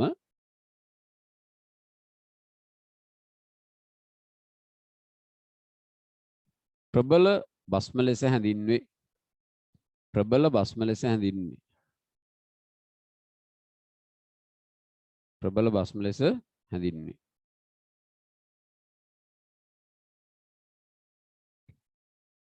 පුතේ උදාහරණ කියලා අයමසරයක් මේ රූප සටහනත් ලියාග මේකත් අඳින්න. ඊට පස්සේ KOH ජලීය එකත් ප්‍රබල බස්මයක් පොටෑසියම් ධනායන බවට පත් වෙනවා ජලීය ධන OH ඍණායන ජලීය. හරිද? එතකොට මේ සමීකරණයත් ලියා ගන්න. මේකයි මේ සමීකරණ දෙක ලියා ගන්න. එතකොට ඒවා ප්‍රබල භස්ම. පෙළ පොතේ පුතේ 196 පිටුවේ සමීකරණ දෙක තියෙනවා හරියට බලලා ලියා ගන්න. හරිද? ඊළඟ මාතෘකාව එන්න දුබල භස්ම කියලා. ඊළඟ මාතෘකාව ලියන්න දුබල භස්ම කියලා. දුබල භස්ම. දැන් ඔන්න ප්‍රශ්නයක් තියෙනවා. දැන් සමහර දරුවෝ වීඩියෝ එක ලැබෙනවයි කියලා හිතලා හිතාමතාම පන්තියට සම්බන්ධ නොවන අයත් ඔය අතර ඇති. එහෙනම් මම හරියටම සාධාරණ හේතුවක් තියෙන පන්තියට සම්බන්ධ වෙන්න බැරි වෙච්ච අයට පමණක් වීඩියෝ එක දුන්නා නම් හරියනවා. නැත්තම් හැමෝටම දැම්මාම ඔයගොල්ලෝ මේ පන්තියට සම්බන්ධ වෙන්නේ නිකන් වීඩියෝ එකක් විතරක් එවන තත්ත්වයටපත් වෙයි. හරිද? මතක තියාගන්න මම මේ උත්සාහය දරන්නේ ඔයගොල්ලෝ වෙනුවෙන්. අමතර කාලයක් යොදන්නේ. මොකද හේතුව අපිට මේ පාඩම් ටික ඉක්මනින් ඉවර කරගත්තොත් දැන් අපිට තාම ඉදිරියේදී හමු වෙලා පන්ති කරන්න කවදා ලැබෙයිද කියන එක ෂුවර් නැහැ. තේරුණාද? ඒ නිසා දැන් මේ විදිහට කතා කරනකොට ටිකක් වේගෙන් වැඩ කරන්නත් අපහසුතාවයක් තියෙනවානේ. ඒ හින්දා මේ අනිවාර්යයෙන්ම ඉරිදා පාන්දර තියෙන පන්තියට හුරු වෙන්න. සූදානම් වෙන්න. මම මේකේ කරන්නේ කෙටියෙන් ඉවර කරන්න පුළුවන් පාඩම් මේකේ කරලා සෙනසුරාදට අනිත් පාඩම් කරමු. එතකොට අපිට නිර්දේශයේ ආවරණය කරගන්න ලේසි. හරි? ඔයාලටත් පහසුවක් වෙනවා. ටිකක් මහන්සි වෙන්න වෙනවා ඉගෙන ගන්න කාලේ.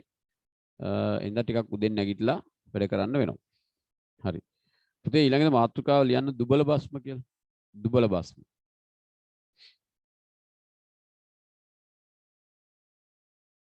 දුබල භස්ම කියලා කියන්නේ ජලීය ද්‍රාවණයේදී අර භාගික වශයෙන් අයනීකරණය වෙන භස්ම වලට කියන්නේ දුබල භස්ම කියලා. ලියන්න නිර්වචනය ජලීය ද්‍රාවණයේදී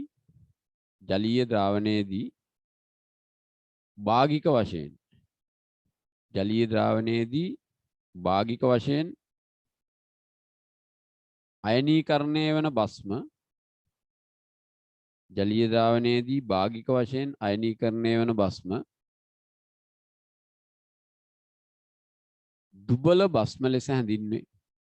දුබල භස්ම ලෙස හැඳින්වේ.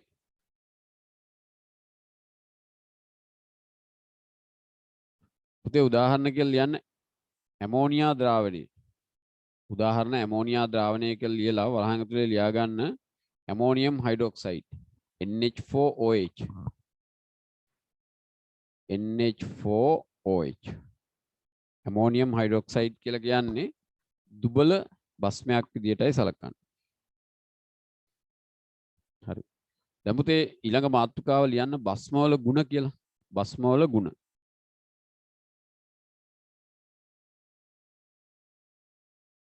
හරි.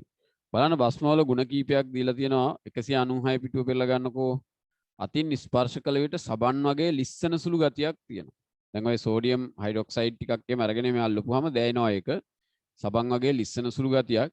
හැබැයි මේ භස්ම එහෙම අරගෙන අපිට ඒවා හඳුනා ගන්න ලිස්සන සුළු ගතිය තියනවාද කියලා අතින් අල්ලන එක හොඳ වැඩක් නෙවෙයි. හරි? දෙවෙනි එක භස්ම අම්ලත් එක්ක ප්‍රතික්‍රියා කරපුවාම ලවණ සහ ජලය හැදෙනවා. අපි අම්ල ගැනත් ඕක කතා කරානේ. නේද? භස්ම අම්ල සමග ප්‍රතික්‍රියා කරලා ලවණය සහ ජලය හදනවා. ඔන්න දෙවෙනි ලක්ෂණය. ඊළඟදී භස්ම රතු ලිට්මස් වල වර්ණය නිල් පැහැයට හරවනවා. එතකොට භස්ම හඳුනා ගන්නත් අපිට ඒක ප්‍රයෝජනයට ගන්න පුළුවන්. එහෙනම් පුතේ අපි ලියලා තියමු භස්මවල ගුණ. පළවෙනි එක ලියන්න අතින් ස්පර්ශ කළ විට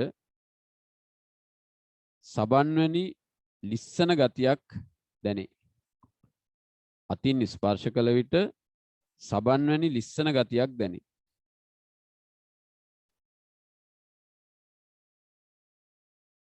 දෙවෙනි කරුණ භස්ම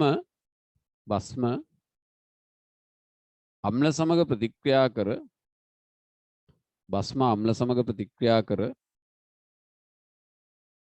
ලවණය හා ජලය සාදයි. අම්ල සමග ප්‍රතික්‍රියා කර ලවණය හා ජලය සාදයි. පුතේ ඔය 196 පිටුවේ යටින් තියනවා නේද සමීකරණේ? අන්න ඒ සමීකරණය ලියන්න. භස්ම අම්ල සමග ප්‍රතික්‍රියා කර ලවණ හා ජලය සාදයි.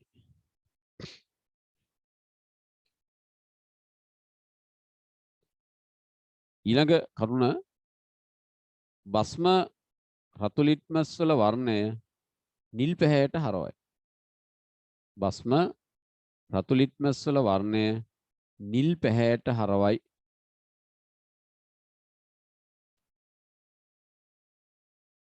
එතකොට මේකම පුතේ භස්ම හඳුනා ගන්න යොදා ගන්න සරල පරීක්ෂණයකුත් වෙනවා. හරිනේ? ඊළඟදී රතු පෑනක් ගන්න. රතු පෑනක් අරගෙන තර ලකුණක් දාන්න. දැන් පුතේ මේ භස්ම අතර තියෙනවා ජලයේ හොඳට දිය වෙන භස්ම. ඒ ජලයේ හොඳට දිය වෙන භස්ම වලට කියන්නේ ක්ෂාර කියලා. ක්ෂාර. හරිද? ජලයේ හොඳට දිය වෙන භස්ම හඳුන්වනවා ක්ෂාර කියලා. ඒ නිසා ලියන්න රතු පෑනෙන් තර ලකුණක් දාලා ලියන්න මෙහෙම. රතු පෑනෙන් තර ලකුණක් දාලා ලියන්න පුතේ.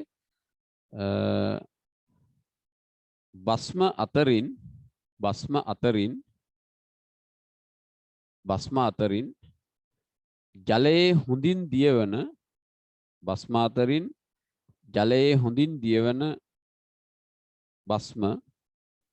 භස්ම අතරින් ජලයේ හොඳින් දියවන භස්ම ක්ෂාර ලෙස හැඳින්වේ. ක්ෂාර ලෙස හැඳින්වේ. ඒවට කියන්නේ ක්ෂාර කියලා.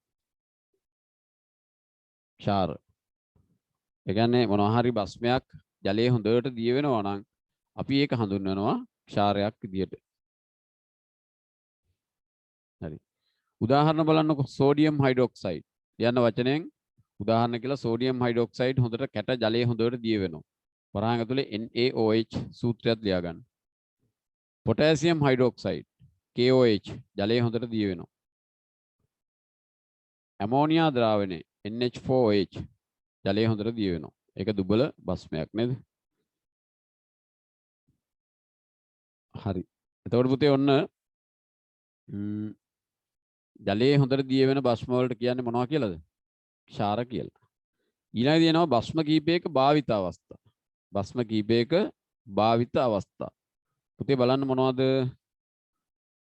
සෝඩියම් හයිඩ්‍රොක්සයිඩ් භස්මේ. සෝඩියම් හයිඩ්‍රොක්සයිඩ් භස්මේ බලන්න සබන් කඩදාසි කෘත්‍රිම සේදහා සායම් මාර්ග නිපදවීමට පාවිච්චි කරනවා. ප්‍රබල භස්මයක් ලෙස රසායනාගාර කටයුතු වලදී පාවිච්චි කරනවා. පෙට්‍රෝලියම් නිෂ්පාදන පිරිපහදු කිරීමේදී සෝඩියම් හයිඩ්‍රොක්සයිඩ් කියන භස්මය පාවිච්චි කරනවා. එනම් පුතේ අනුමාතෘකාවක් ලියන්න සෝඩියම් හයිඩ්‍රොක්සයිඩ් භස්මය කියලා. කියන්නේ සෝඩියම් හයිඩ්‍රොක්සයිඩ් වල භාවිත අවස්ථා. අපි මේ කරුණු තුන ලියා ගනිමු. සබන්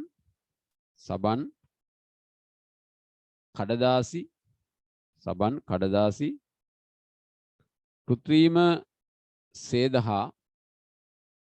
කෘත්‍රිම සේදහා සායම් වර්ග නිපදවීමට. සබන් කඩදාසි කෘත්‍රිම සේදහා සායම් වර්ග නිපදවීමට ඔන්න සෝඩියම් හයිඩ්‍රොක්සයිඩ් කියන භස්මය පාවිච්චි කරනවා. ඊළඟ කරුණ ලියන්න ප්‍රබල භස්මයක් ලෙස රසායනාගාර කටයුතු වලදී ප්‍රබල භස්මයක් ලෙස රසායනාගාර කටයුතු වලදී පාවිච්චි කරනවා. තුන්වෙනි කරුණ ලියා ගන්න පෙට්‍රෝලියම්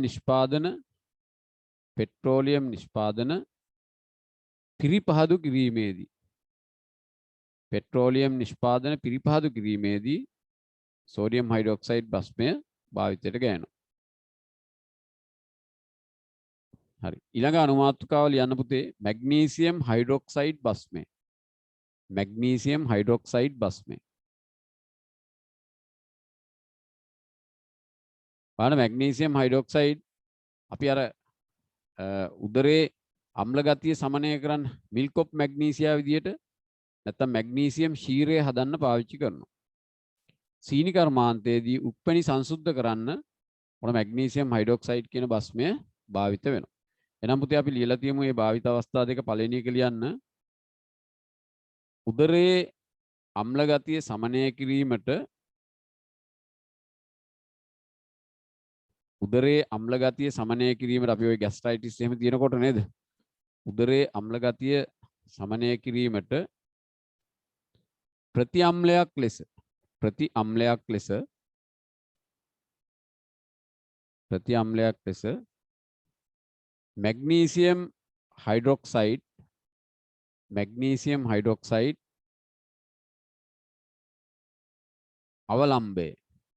මැග්නීසියම් හයිඩ්‍රොක්සයිඩ් අවලම්බය පුතේ වරහන් ඇතුළේ ලියන්න milk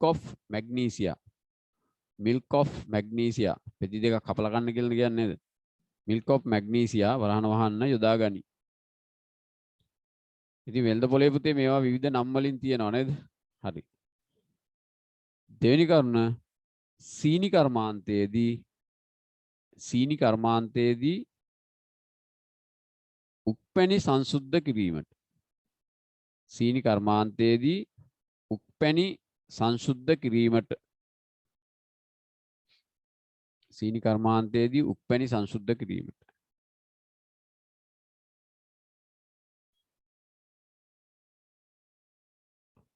හරි. ඊළඟ පුතේ මාතෘකාව ලියන්න දර්ශක භාවිතයෙන්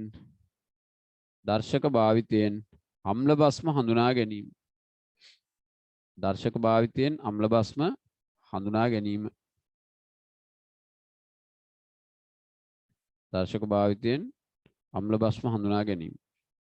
හරි. පුතේ දැන් දර්ශක කියන්නේ මොනවද? දැන් ගණිතයේදීත් දර්ශක තියෙනවා, විද්‍යාවේදීත් දර්ශක තියෙනවා. අපි මේ දර්ශක කියලා කියන්නේ මොනවද කියන්න මට? කවුරුත් අද කතා කරන්නේ නැහැ නේද? මාර වෙලේ. පුතේ මොනවද දර්ශක කියලා කියන්නේ? ඔයාලට ඇහෙනවද? ඇහෙනව නේද? මට හිතෙන්නේ පුතේ අපිට අර මේ හවසට සිග්නල් ෆේල් වෙන්නේ මේ වෙනකොට ඒ කාලේදී වැඩි භාවිතයේ වැඩි නිසා වෙන්න කියලා පුළුවන් කියලා හිතනවා. අද එහෙම ප්‍රශ්නයක් ආවේ නැහැ නේ උදේට. හරි. එතකොට බලන්න පුතේ දැන් දර්ශක කියලා කියන්නේ අම්ල සහ භස්ම වෙන් කරලා හඳුනා ගන්න පුළුවන් රසායනික සංඝටක වලට කියන්නේ අපි දර්ශක කියලා. දර්ශක වර්ග ගණනාවක් තියෙනවා බලන්න. රතු සහ නිල් ලිට්මස් තියෙනවා දර්ශක විදියට පාවිච්චි ගන්න පුළුවන් අම්ල භස්ම හඳුනා ගන්න. ඊළඟට මෙතිල් ඔරෙන්ජ් තියෙනවා. පිනෝප්තලින් තියෙනවා. තව මෙතිල් රෙඩ් බ්‍රෝමෝෆිනෝල් බ්ලූ ඔය වගේ තව වෙනත් දර්ශකත් තියෙනවා. දැන් ඔන්න මෙතන දර්ශක වර්ග 3ක් පාවිච්චි කරලා අම්ල භස්ම හඳුනා ගන්න තමයි පුතේ ඔය ක්‍රියාකාරකම 7යි 1 තියෙන්නේ. නිසා ක්‍රියාකාරකම 7යි 1 කියලා ලියන්න.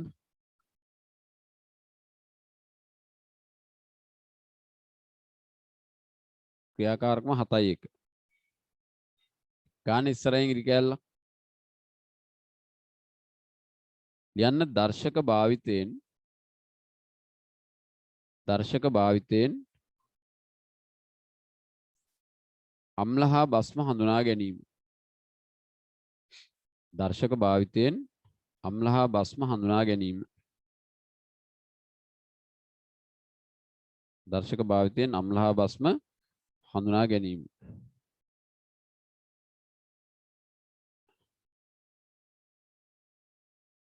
හරි. පුතේ දැන් ඔයාලා ඔය 7යි 1 වගුව තියනව නේද? රග්ගාලේ 7යි 1 වගුව ඇඳ ගන්න. අපිට තියෙනවා එක එක ද්‍රාවණ වර්ගය පරීක්ෂානාල වලට අරගෙන ඒවට ඔය කියන දර්ශක එක එකක් දාලා පරීක්ෂා කරන්න මොනවද සිදුවන වර්ණ විපර්යාස කියලා. එතකොට අපි මේ වගුව ඉක්මනින් ඇඳගමු. හැමෝම ඇඳ ගන්න ද්‍රාවණය තනුක හයිඩ්‍රොක්ලෝරික් අම්ලය, දෙහියුස, තනුක සල්ෆියුරික් අම්ලය, විනාකිරි, තනුක සෝඩියම් හයිඩ්‍රොක්සයිඩ් ද්‍රාවණය, සබන්දියර. ඔන්න ඒ තමයි ද්‍රාවණ. නිල් ලිට්මස් හෝ රතු ලිට්මස් දාපුහාම වර්ණය ලිට්මස් වල වර්ණය, මෙතිල් ඔරෙන්ජ් වල වර්ණය, පිනෝප්තලින් වල වර්ණය. ඔන්න ඔය ටික තමයි අපිට සම්පූර්ණ කරන්න තියෙන්නේ. ඉස්සෙල්ලා වගුව ඇඳ ගන්නකො.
පුතේ වගුව ඇඳලා ඉවරලා මට කියන්න.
දේවල් ලියලිවරද? ඔව් සර්. ඔව්. ඉස්සෙල්ලා අපි බලමු පුතේ තනුක හයිඩ්‍රොක්ලෝරික් අම්ලය. දැන් ලිට්මස් වලට දැම්මොත් මොකද්ද වර්ණේ? නේද? ඔතන වර්ණ විපර්යාසයට ලක් වෙන්නේ තනුක හයිඩ්‍රොක්ලෝරික් අම්ලය කියන්නේ පුතේ අම්ලයක්නේ. නේද? අම්ලයකදී වෙන්නේ මොකද්ද? නිල් ලිට්මස් මොන පාටද වෙන්නේ? නිල් ලිට්මස් රතු නේද? ඒ නිසා අපි ඒකේ ලියනකොට නිල් කියලා ලියලා ඊතලයක් ගහලා රතු පාට කියලා ලියමුද? නැත්නම් කෙලින්ම රතු කියලා ලියමුද? මට හිතෙනවා හොඳයි කියලා නිල් ලිට්මස් රතු පාටනේ වෙන්නේ. එහෙනම් තනුක හයිඩ්‍රොක්ලෝරික් අම්ලය නිල් කියලා ලියලා ඊතලයක් ගහලා රතු කියලා දාන්න. ඒ කියන්නේ නිල් පාට ලිට්මස් රතු පහයට හැරවන්න. හරිද? දෙහියුස දෙහියුසත් අම්ලයක්නේ. ඒකෙත් ලියන්න ඕනේ පුතේ නිල් රතු. ඉස්සලා අපි ලිට්මස් තීරුව පුරවාගෙන ඉමු. පළවෙනි තීරුව සම්පූර්ණ කරගෙන ඉමු. ඊළඟදී තනුක සල්ෆියුරික් අම්ලයනේ තියෙන්නේ. එහෙනම් ඒකෙත් අපිට ලියන්න වෙන්නේ නිල් ලිට්මස් රතු පාටට හරවන්න. ඊළඟේ තියෙන විනාගිරිනේ. ඒකෙත් ලියන්න වෙන්නේ නිල් ලිට්මස් රතු පැහැයට හරවන්න. එතකොට ඔයගොල්ලන්ට මෙහෙම ලියාගත්තාම කෙටියෙන් ඇති මතක තියාගත්ත හැකිනේ. උතන ලියන්න නිල් කියන්නේ පුතේ නිල් ලිට්මස් රතු පාටට හරවන්න. නිල් රතු කියලා දැම්මම හරි. ඊළඟදී තනුක සෝඩියම් හයිඩ්‍රොක්සයිඩ් දාවනේ. සෝඩියම් හයිඩ්‍රොක්සයිඩ් කියන්නේ බාස්මිකයිනේ. බාස්මික ඒවා කරන්නේ රතු ලිට්මස් නිල් පැහැයට හරවන එක. රතු ලිට්මස් නිල් පැහැයට හරවනවා. එහෙනම් දරුවෝ සබන්දියර වලටත් ලියන්නේ මොකද්ද? සබන්දියර වලටත් රතු ලිට්මස් නිල් පැහැයට හරවනවා. හරි. ඊළඟට අපිට තියෙන්නේ මෙතිල් ඔරේන්ජ් නේ. නේද? Methyl orange. මෙතිල් ඔරේන්ජ් පුතේ බලන්න තනුක හයිඩ්‍රොක්ලෝරික් අම්ලයේදී සාමාන්‍යයෙන් ආම්ලික මාධ්‍යයේදී මෙතිල් ඔරේන්ජ් වලට එන්නේ රතු පාටක්. ලියන්න රතු කියලා. මෙතිල් ඔරේන්ජ් ඉස්සරහින් ලියන්න රතු කියලා. දෙහියුසත් රතු. තනුක සල්ෆියුරික් අම්ලයත් එනවා රතු. විනාගිරි වලටත් රතු. ඊළඟදී සෝඩියම් හයිඩ්‍රොක්සයිඩ් කහ. කියන්නේ සාමාන්‍ය තැඹිලි පැහැයට උරු කහ පාට තියෙන කහ. සබන්දියරත් බස්මයක් නම් කහ. සම්පූර්ණ කළාද? හරි. ඊළඟ පුතේ ඔන්න පිනෝප්තලින්. තනුක හයිඩ්‍රොක්ලෝරික් අම්ලයේ ආම්ලික මාධ්‍යයේදී පිනෝප්තලින් අවර්ණයි. එහෙනම් පිනෝප්තලින් ඉස්සරහින් තනුක හයිඩ්‍රොක්ලෝරික් අම්ලයේ පුතේ අවර්ණ. එහෙනම් දෙහියුස වලටත් අවර්ණ. තනුක සල්ෆියුරික් අම්ලයටත් අවර්ණ. විනාගිරි වලටත් අවර්ණ. අන්න තනුක සෝඩියම් හයිඩ්‍රොක්සයිඩ් රෝස පාට. බාස්මික මාධ්‍යයේදී පිනෝප්තලින් වල වර්ණය රෝස පාට. රෝස. සබන්දියරත් රෝස. හරි. දැන් බලන්න ඕගොල්ලන්ගේ නිරීක්ෂණ සංසන්දනය කරන්න කියලා 198 පිටුවේ වගුවක් තියෙනවා. පුතේ වගුව පෙරලා ගන්න පොඩ්ඩක්. බලන්න දර්ශකයේ ලිට්මස්. ආම්ලික මාධ්‍යයේදී වර්ණය රතු පාට. භාස්මික මාධ්‍යයේදී වර්ණය නිල් පාට. ඒ කියන්නේ නිල් ලිට්මස් රතු පාට වෙනවා, රතු ලිට්මස් නිල් පාට කරනවා. පිනෝප්තලින් ආම්ලික මාධ්‍යයේදී අවර්ණයි, භාස්මික මාධ්‍යයේදී රෝස පාටයි. මෙතිල් ඔරේන්ජ් ආම්ලික මාධ්‍යයේදී වර්ණය රතු, භාස්මික වෙලාවේදී වර්ණය කහ. පුතේ ඩග්ගලේ වගුවත් ඇඳ ගමුද අපි? ඔය 7:2 වගුව ඇඳ ගන්න උතන. 7:2 වගුව. ඒක සාරාංශ කරලා මතක තියාගන්න පුළුවන්. අම්ල සහ භස්ම හමුවේ ලිට්මස්, පිනෝප්තලින්, මෙතිල් ඔරේන්ජ් දර්ශකවල වර්ණ විපර්යාස නේද?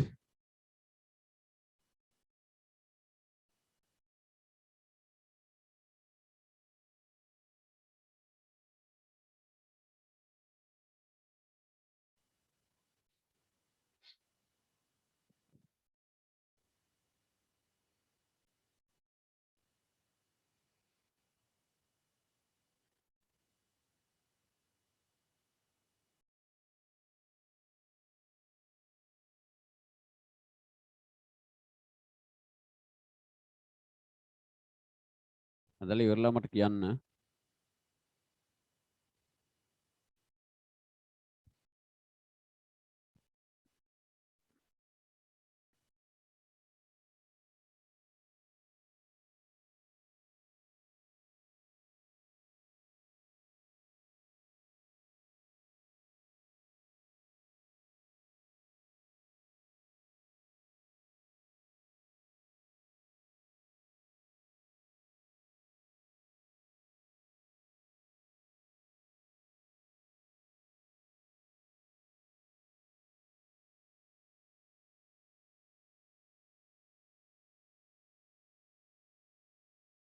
පුතේ හරිද?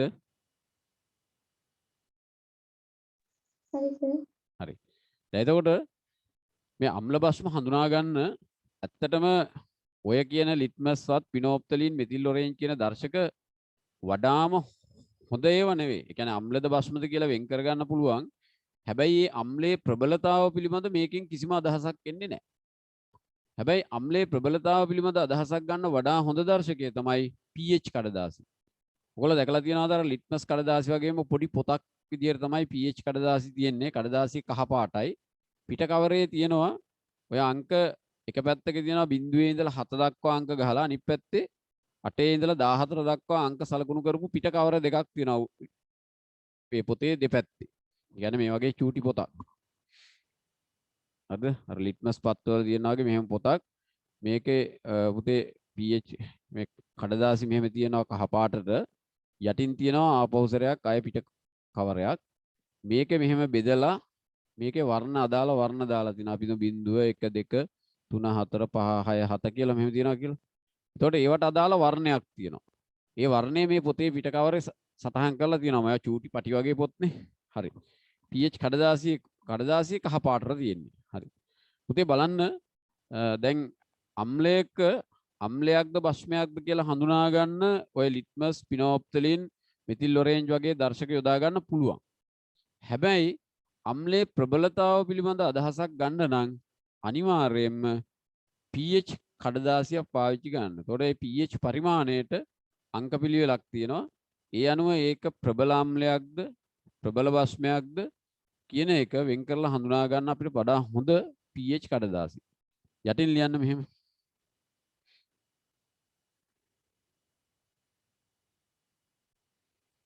ඉහත දර්ශක මගින්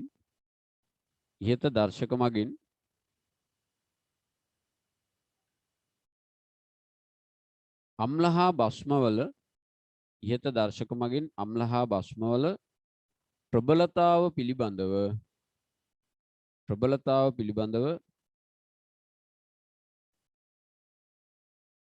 අගයක් ලබා ගැනීමට නොහැක. ප්‍රබලතාව පිළිබඳ අගයක් ලබා ගැනීමට නොහැක.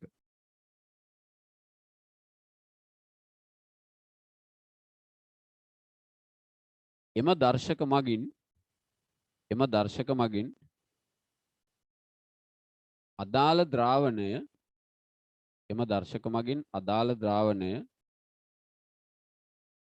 නැත්නම් අදාළ ද්‍රව්‍ය කියලමු. අදාළ ද්‍රව්‍ය අම්ලයක්ද භස්මයක්ද යන්න අදාළ ද්‍රව්‍ය අම්ලයක්ද බෂ්මයක්ද යන්න දල වශයෙන් හඳුනා ගැනීම හඳුනා ගැනීමට හැකිය. දල වශයෙන් හඳුනා ගැනීමට හැකිය.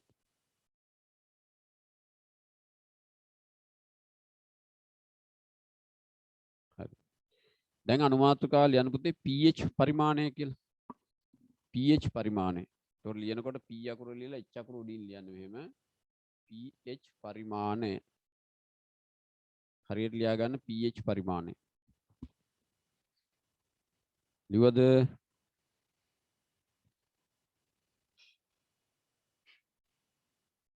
යටින් ලියන්න කිසියම් ද්‍රාවණයක්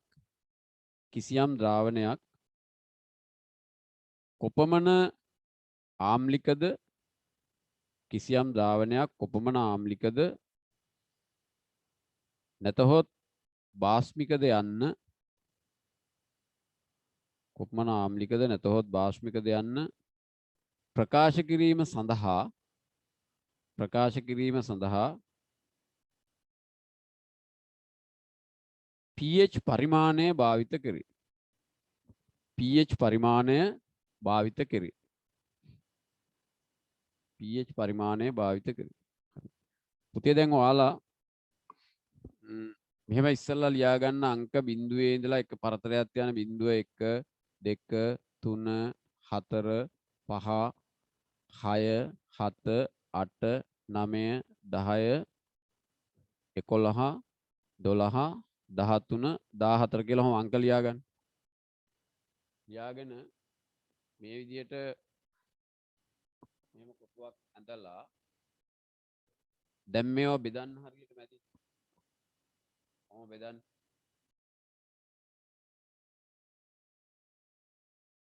බිඳුවේ ඉඳලා 14 දක්වා තියෙනවා.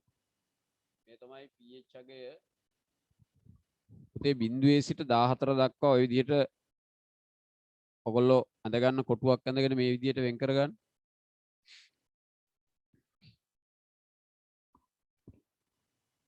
මෙන්න මේ දක්වා. පුතේ මෙන්න මේ දක්වා ආම්ලිකයි. හරිද? pH අගය බිඳුවේ සිට 6 දක්වා ආම්ලිකයි. මේ pH අගය 7යි කියන්නේ උදාසීනයි. ඒ කියන්නේ ආම්ලිකත් නැහැ බාස්මිකත් නැහැ. නැවත pH අගය 8 ඉඳලා 14 දක්වා බාස්මිකයි. මෙන්න මේ විදිහට තමයි pH පරාසය නැත්නම් pH පරිමාණය අපි ලකුණු කරගන්නේ. pH අගය බිඳුවේ සිට 6 දක්වා.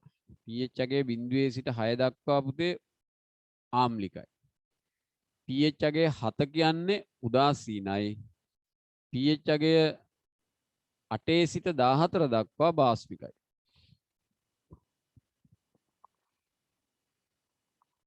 පැටි කැඳ ගන්න ඉක්මනට. හරි. එතකොට දැන් මේ හරියට එනකොට pH අගය පුතේ 0.1 2 කියන්නේ ප්‍රබල ආම්ලික. pH අගය 13 14 කියන්නේ අගට යනකොට ප්‍රබල බාස්මික. එහෙනම් උතන අපි යටින් ලියාගමු pH අගය 0.6 pH අගය 0.6 අතර යන්න ආම්ලික ද්‍රාවණ කියලා. ඊළඟදී pH අගය 7යි නම් උදාසීන. ඊළඟදී pH අගය 8 ඉඳලා 14 දක්වා නම්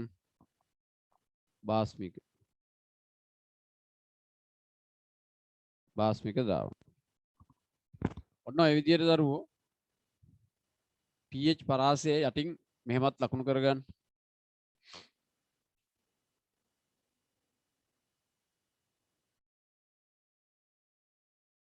එතකොට pH අගය අඩු අගයක් තියෙනවා නම් ප්‍රබල ආම්ලික, pH අගය වැඩි අගයක් තියෙනවා නම් අන්න ප්‍රබල බාස්මික. එතකොට මේ pH කඩදාසි වලින් දරුවෝ ඒ වර්ණ බලන්නකෝ. දැන් ප්‍රබල ආම්ලික නම් සාමාන්‍යයෙන් රතු වර්ණයේ තියෙන ඊට පස්සේ ඔන්න තැඹිලි කහ කොළ ඔහම වෙලා උදාසීන නම් කොළ. ආපෞසරයක් බාස්මික වෙනකොට තද දම් පාට නේද? ඒ වර්ණය වෙනස් වෙනවා. එතකොට එහෙම වෙනකොට අන්න ප්‍රබල බාස්මික.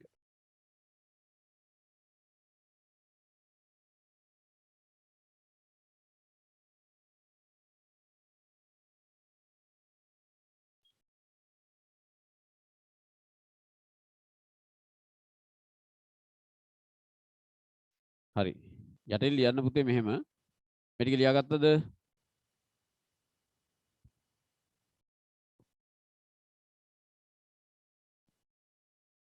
පුතේ ලියාගත්තද? ඔව් සර්. ඔව්. එහෙනම් යටින් ලියන්න මෙහෙම. pH කඩදාසි පිළියෙල කර ඇත්තේ pH කඩදාසි පිළියෙල කර ඇත්තේ pH කඩදාසි පිළියෙල කර ඇත්තේ දර්ශක කිහිපයක් එක් කිරීමෙනි. දර්ශක කිහිපයක් එක් කිරීමෙනි.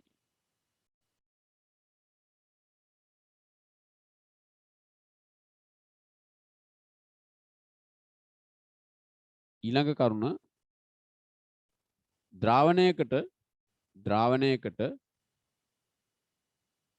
pH පත්‍රයක් නැත්නම් pH කඩදාසියක් එක් කළ විට ද්‍රාවණයකට pH කඩදාසියක් එක් කළ විට pH පත්‍රයට ලැබෙන වර්ණය pH පත්‍රයට ලැබෙන වර්ණය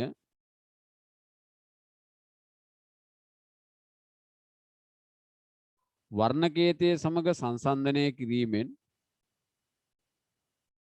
වර්ණකේතයේ සමග සංසන්දනය කිරීමෙන් වර්ණකේතයේ සමග සංසන්දනය කිරීමෙන් අදාළ අගය සොයාගත හැකිය. අදාළ අගය සොයාගත හැකිය.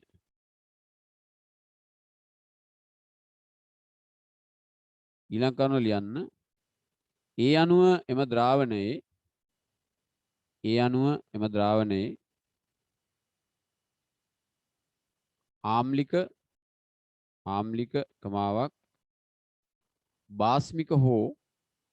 ආම්ලික කමාවක් බාස්මික හෝ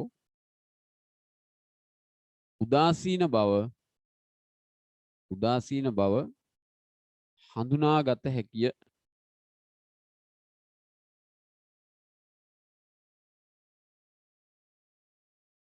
රතු පෑනකින් ලියන පුතේ තර ලකුණක් දාලා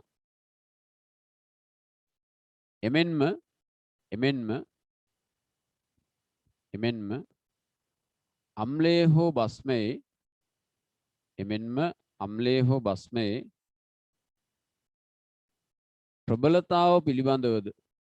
අම්ලයේ හෝ බස්මයේ ප්‍රබලතාව පිළිබඳවද අවබෝධයක් ලබාගත හැකිය. අම්ලයේ හෝ බස්මයේ ප්‍රබලතාව පිළිබඳවද අවබෝධයක් ලබාගත හැකිය.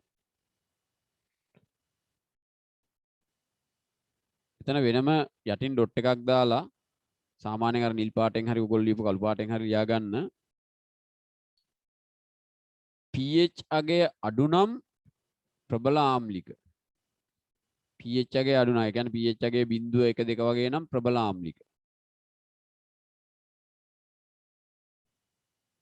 ඊළඟට pH අගය වැඩි නම් ඒ කියන්නේ pH අගය 13 14 වගේ නම් ප්‍රබල බාස්මික. හරි? pH අගය අඩුයි නම් ප්‍රබල ආම්ලික වෙනවා.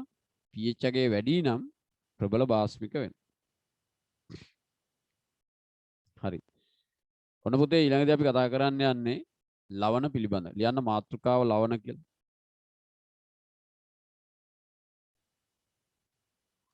දැන් පුතේ ලවණ කියලා කියන්නේ අම්ලයි බස්මයි ප්‍රතික්‍රියා කරලා තමයි ලවණ හැදෙන්නේ. තේරුණාද?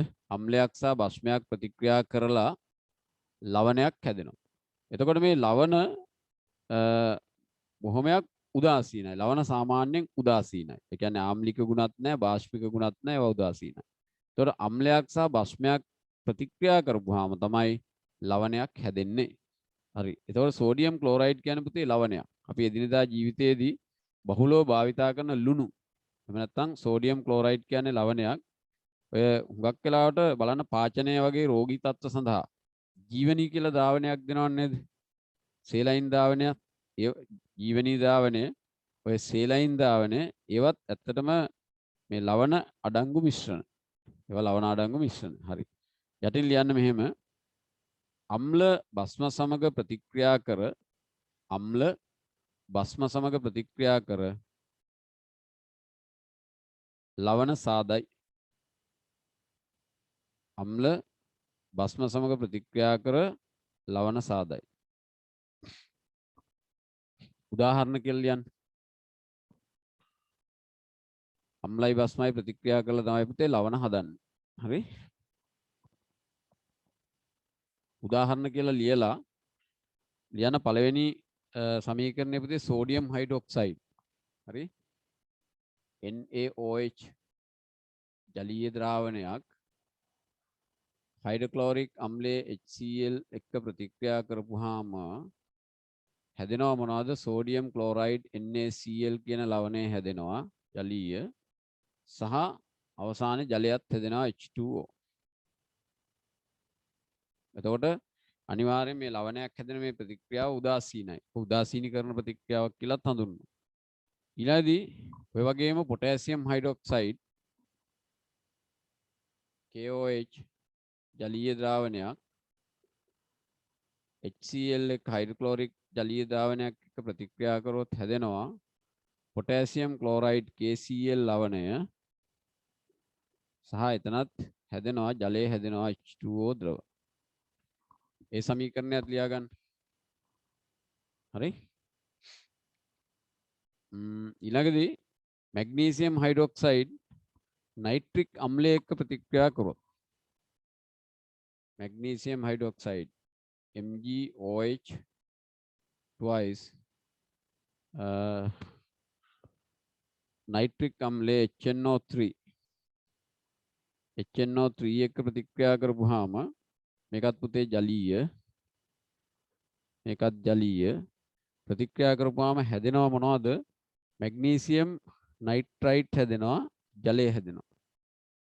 හරි? MgNO3 twice ධන H2O. මේකත් ජලීය ද්‍රාවණය මේක ද්‍රව. ඉතින් දැන් ඔයාලා බලන්න මේක නම් තුලණය වෙන්න ඕන. මෙතන දෙකක් වෙන්න ඕන 2යි HNO3. එතකොට හයිඩ්‍රජන් 2යි. එතකොට හරි තුලණය වෙලා. මෙන්න මේ සමීකරණ තුනම ලියා ගන්න. බෝඩ් එකේ පේනවද? හරි. සෝඩියම් හයිඩ්‍රොක්සයිඩ් HCl එක ප්‍රතික්‍රියා කරපුවාම සෝඩියම් ක්ලෝරයිඩුයි ජලයයි හැදෙනවා. පොටෑසියම් හයිඩ්‍රොක්සයිඩ් HCl එක ප්‍රතික්‍රියා කරපුවාම පොටෑසියම් ක්ලෝරයිඩ් සහ ජලය හැදෙනවා. ඊට පස්සේ පුතේ මැග්නීසියම් හයිඩ්‍රොක්සයිඩ් නයිට්‍රික් අම්ලය එක්ක ප්‍රතික්‍රියා කරපුවාම මැග්නීසියම් නයිට්‍රයිට් හැදෙනවා ජලය හැදෙනවා. ඔන්න ඔය තමයි මේ අවස්ථාවවලදී ඔය sodium chloride potassium chloride magnesium nitrate කියන්නේ මේවා ලවණ.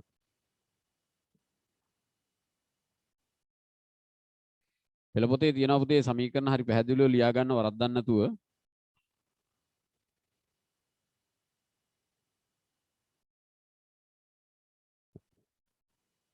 දරුවෝ ලියාගත්තද?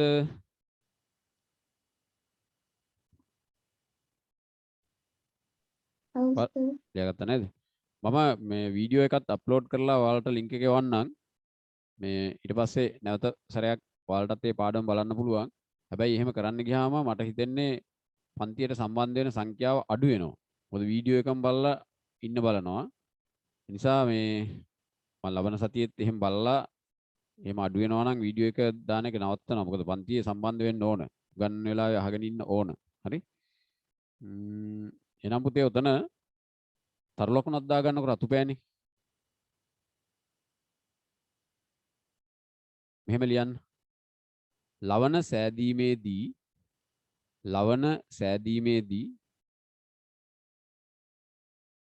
එකිනෙක සමග ප්‍රතික්‍රියා කරන ලවණ සෑදීමේදී එකිනෙක සමග ප්‍රතික්‍රියා කරන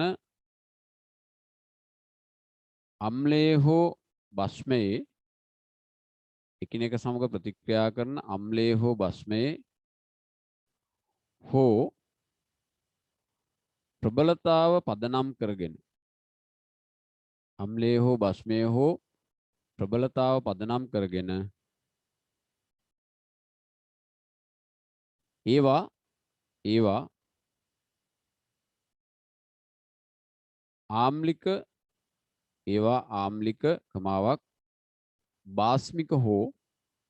ආම්ලික කමාවක් බාස්මික හෝ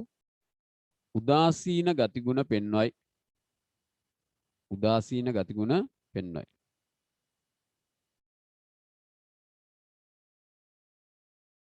එතන පුතේ ඔන්න උදාහරණ කියලා ලියන්න, රතු පාටෙන්ම ලියන්න. ප්‍රබල ආම්ල හා ප්‍රබල භස්ම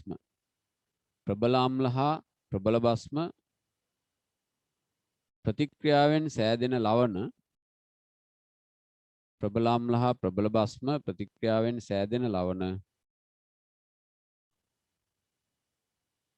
උදාසීන ලක්ෂණ පෙන්눔 කරයි. දැන් පුතේ මේ වගේ ඒවා සෝඩියම් හයිඩ්‍රොක්සයිඩ් කියන්නේ ප්‍රබල භස්මයක්, මේක ප්‍රබල අම්ලයක්. මේ දෙක ප්‍රතික්‍රියා කරොත් හැදෙන සෝඩියම් ක්ලෝරයිඩ් අනිවාර්යෙන් උදාසීන ලක්ෂණ පෙන්눔 කරනවා. ඒ කියන්නේ බොහොමයක් ලවණ උදාසීන වෙන්නේ ඒකයි. හැබැයි ප්‍රබල අම්ලයි ප්‍රබල භස්මයි ප්‍රතික්‍රියා කරපුවාම තමයි ඒ උදාසීන ලවණ හැදෙන්නේ. ඊළඟදී අපි කතා කරමු ලවණවල ගුණ. බලන්න පුතේ ලවණ ස්පටික රූපී ඝන සංයෝග. ලවණ කියන්නේ ස්පටික රූපී, ඒ කියන්නේ ස්පටික විදිහට තියෙන ඝන සංයෝග. බොහොමයක් ලවණ ජලයේදී වේ. සාමාන්‍යයෙන් ලවණ වලට ඉහළ ද්‍රවාංක හා තාපාංක ඇත. හරි? එහෙනම් අපි ලවණ වල ගුණ කියලා මාතෘකාව ලියන්න දරුවෝ. ලවණ වල ගුණ.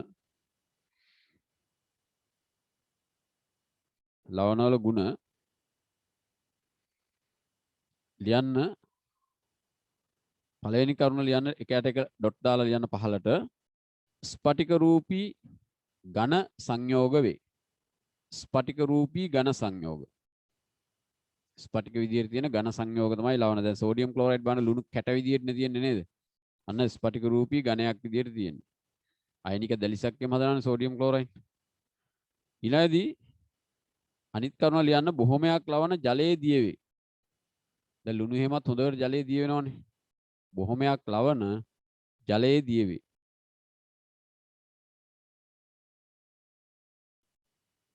තුන්වෙනි කරුණ ලියන්න පුතේ සාමාන්‍යයෙන් ලවණ වලට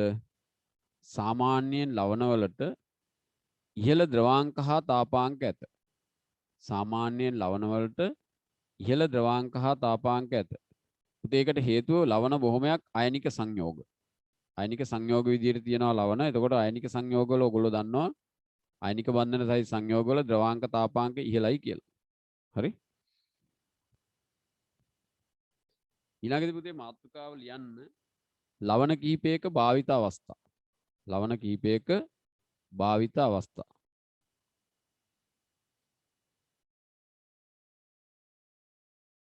ඒ අර්ථයේ අනුමාතෘකාවක් ලියන්න සෝඩියම් ක්ලෝරයිඩ් ලවණය. ඒ කියන්නේ අපි බහුලව භාවිතයට ගන්නා ලවණය තමයි සෝඩියම් ක්ලෝරයිඩ් ලවණය. අපි ඒකේ භාවිත අවස්ථා ලියමු. මොකද සෝඩියම් ක්ලෝරයිඩ් ලුණු අපි දන්න දෙයක් නේද? ඔයාලගේ ගෙදර පුතේ ලුණු දාලා තියෙන්නේ මොකේද? ලුණු දාන්න අපි යොදා ගන්න ඕනේ පොල් කටුවක්. දැන් පොල් කටුවකින් ඔය ලුණු දාන්න ලස්සන භාජන එහෙම හදලා තියෙනවා. චූටි හැන්දක් එහෙම දාපු භාජන තියෙනවා. ඒවා වෙල්ද පොලේ ගන්න පුළුවන්. බෝතල් වල එහෙම දාන්න යන්න එපා. පොල් කටුවක ලුණු දාන්න. සෝඩියම් ක්ලෝරයිඩ් ලවණය බලන්න භාවිත අවස්ථා ආහාර පිළියෙල කිරීමේදී රසකාරකයක් ලෙස ලියාගන්න. අපි පුතේ පැණි රස කෑමක් හැදුවත් ලුණු ටිකක් දානවා. අග්ගලා ගෙඩියක් හැදුවත් ලුණු ටිකක් දානවා. නේද? ආහාර පිළියෙල කිරීමේදී රසකාරකයක් ලෙස. ඊළඟ කරුණ ආහාර කල්තබා ගැනීමේදී පරිරක්ෂණ කාරකයක් ලෙස. පරිරක්ෂණ කාරකයක් ලෙස ලුණු දෙහි දාන්න නේද? අර සියඹලා හැම වේලන්න.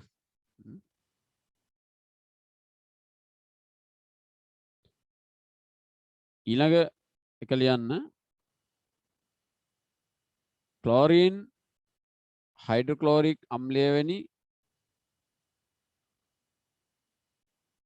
රසායනික සංයෝග නිපදවීමට.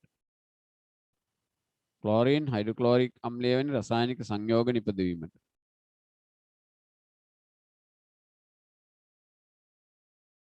ඒකටම ලියන්න පුතේ සෝඩියම් හයිඩ්‍රොක්සයිඩ් නිපදවීමට. ඒකම අදාළ ඒ කරුණටම ලියන්න සෝඩියම් හයිඩ්‍රොක්සයිඩ් නිපදවීමට.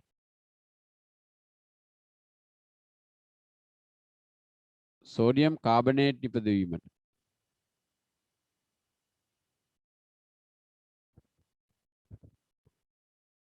මැටි භාණ්ඩ ග්ලේස් කිරීමේදී මැටි භාණ්ඩ සකස් කරලා ඒවා හොඳට උපමට්ටම් කරනකොට පාවිච්චි කරනවා. සබන් වර්ග සෑදීමේදී ඒවා කමාදාල් ලියන්න සබන් වර්ග සෑදීමේදී සම්පදම් කිරීමේදී ඒ කියන්නේ රසායනික කර්මාන්ත සම්පදම් කිරීමේදී ඔන්න සෝඩියම් ක්ලෝරයිඩ් ඒ කියන්නේ ලුණු භාවිතා වෙන අවස්ථා ගොඩක් තියෙනවා. ඊළඟ පුතේ ලියන්න කොපර් සල්ෆේට් ලවණය. කොපර් සල්ෆේට් ලවණය ලස්සන නිල් පාටක් තියෙන කැට විදිහට තමයි විද්‍යාගාරයේ තියෙන්නේ නේද? බොහෝ වෙලාවට ඔය ප්ලාස්ටික් බෝතල් වල දාලා තියෙනවා.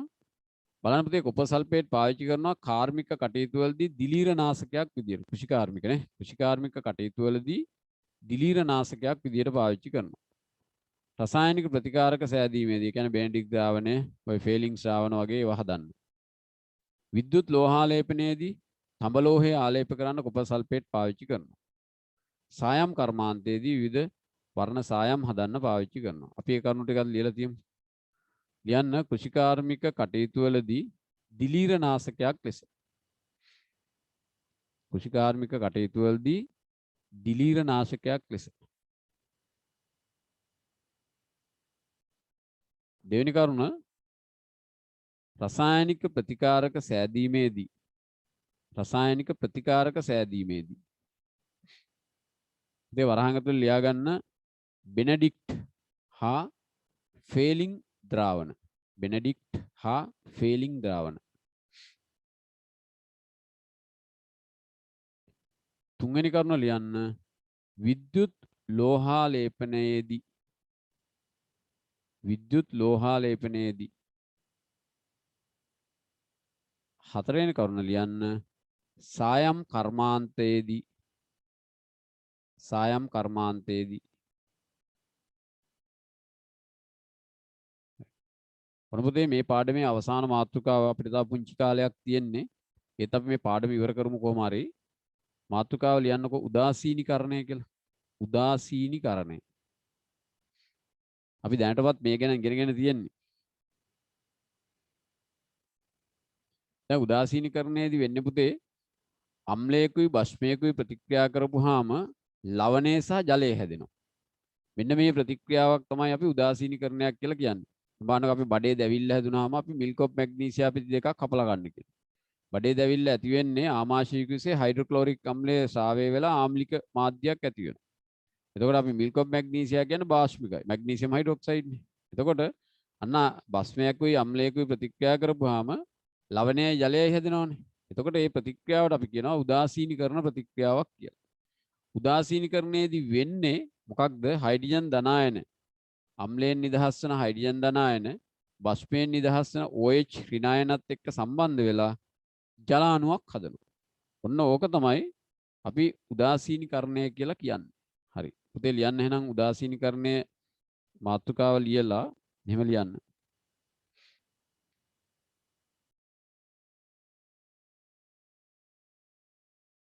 ඕනෑම අම්ල භස්ම ප්‍රතික්‍රියාවකදී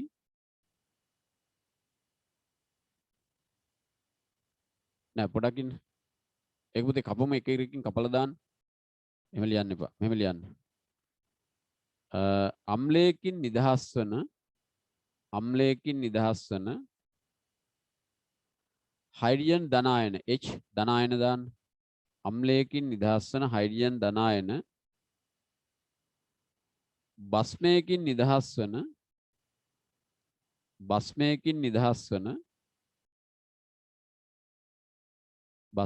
නිදහස් වන OH ඍණායන සමග සම්බන්ධ වී OH ඍණායන සමග සම්බන්ධ වී ජලාණු සෑදීම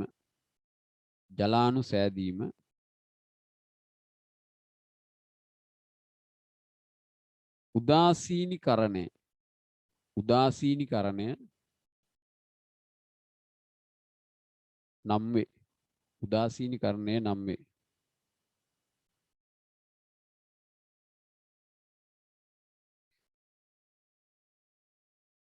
වෙනම කරුණක් විදිහට ලියා ගන්න.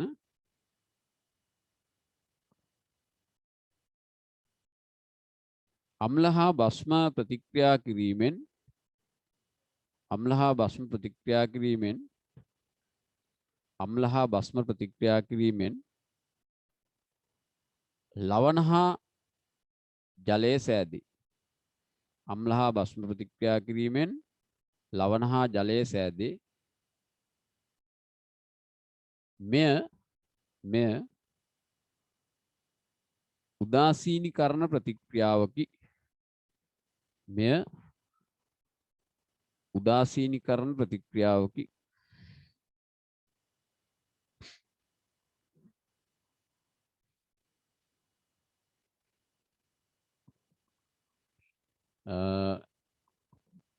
ඊළඟ කරුණ ලියන්න පුතේ මෙහෙම. උදාසීනීකරණය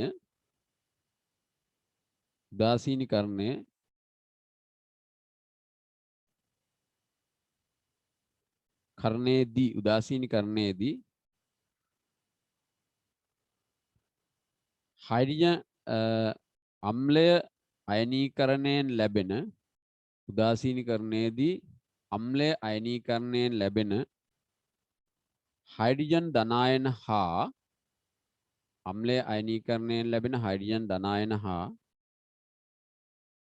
හයිඩ්‍රජන් ධනායන හා බස්මය අයනීකරණයෙන්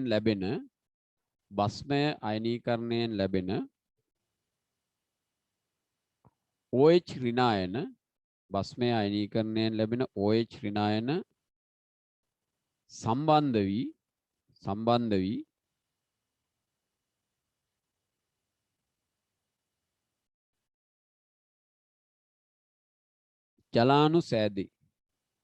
ජලාණු සෑදේ.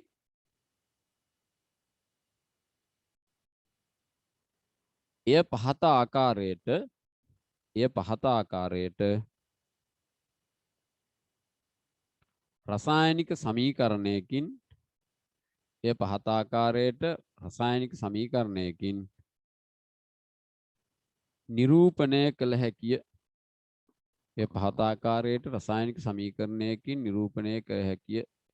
පුතේ හයිඩ්‍රජන් ධනායන ජලීය ධන OH ඍණායන ජලීය හැදෙනව මොනවද? ජලය H2O ද්‍රව.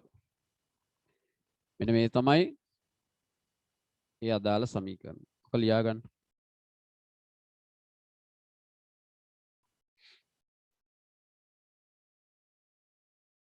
පුතේ ලිව්වද?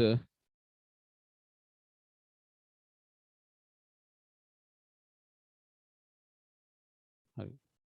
දැන් රතු පෑනක් ගන්න දරුවෝ. රතු පෑනක් කරන් තර ලකුණක් දාලා ලියන්න. අම්ලයක් හා භස්මයක් ප්‍රතික්‍රියා කර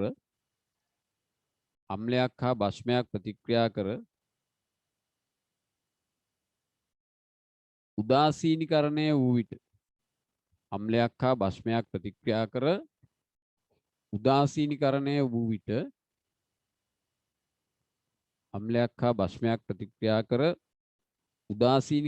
වූ විට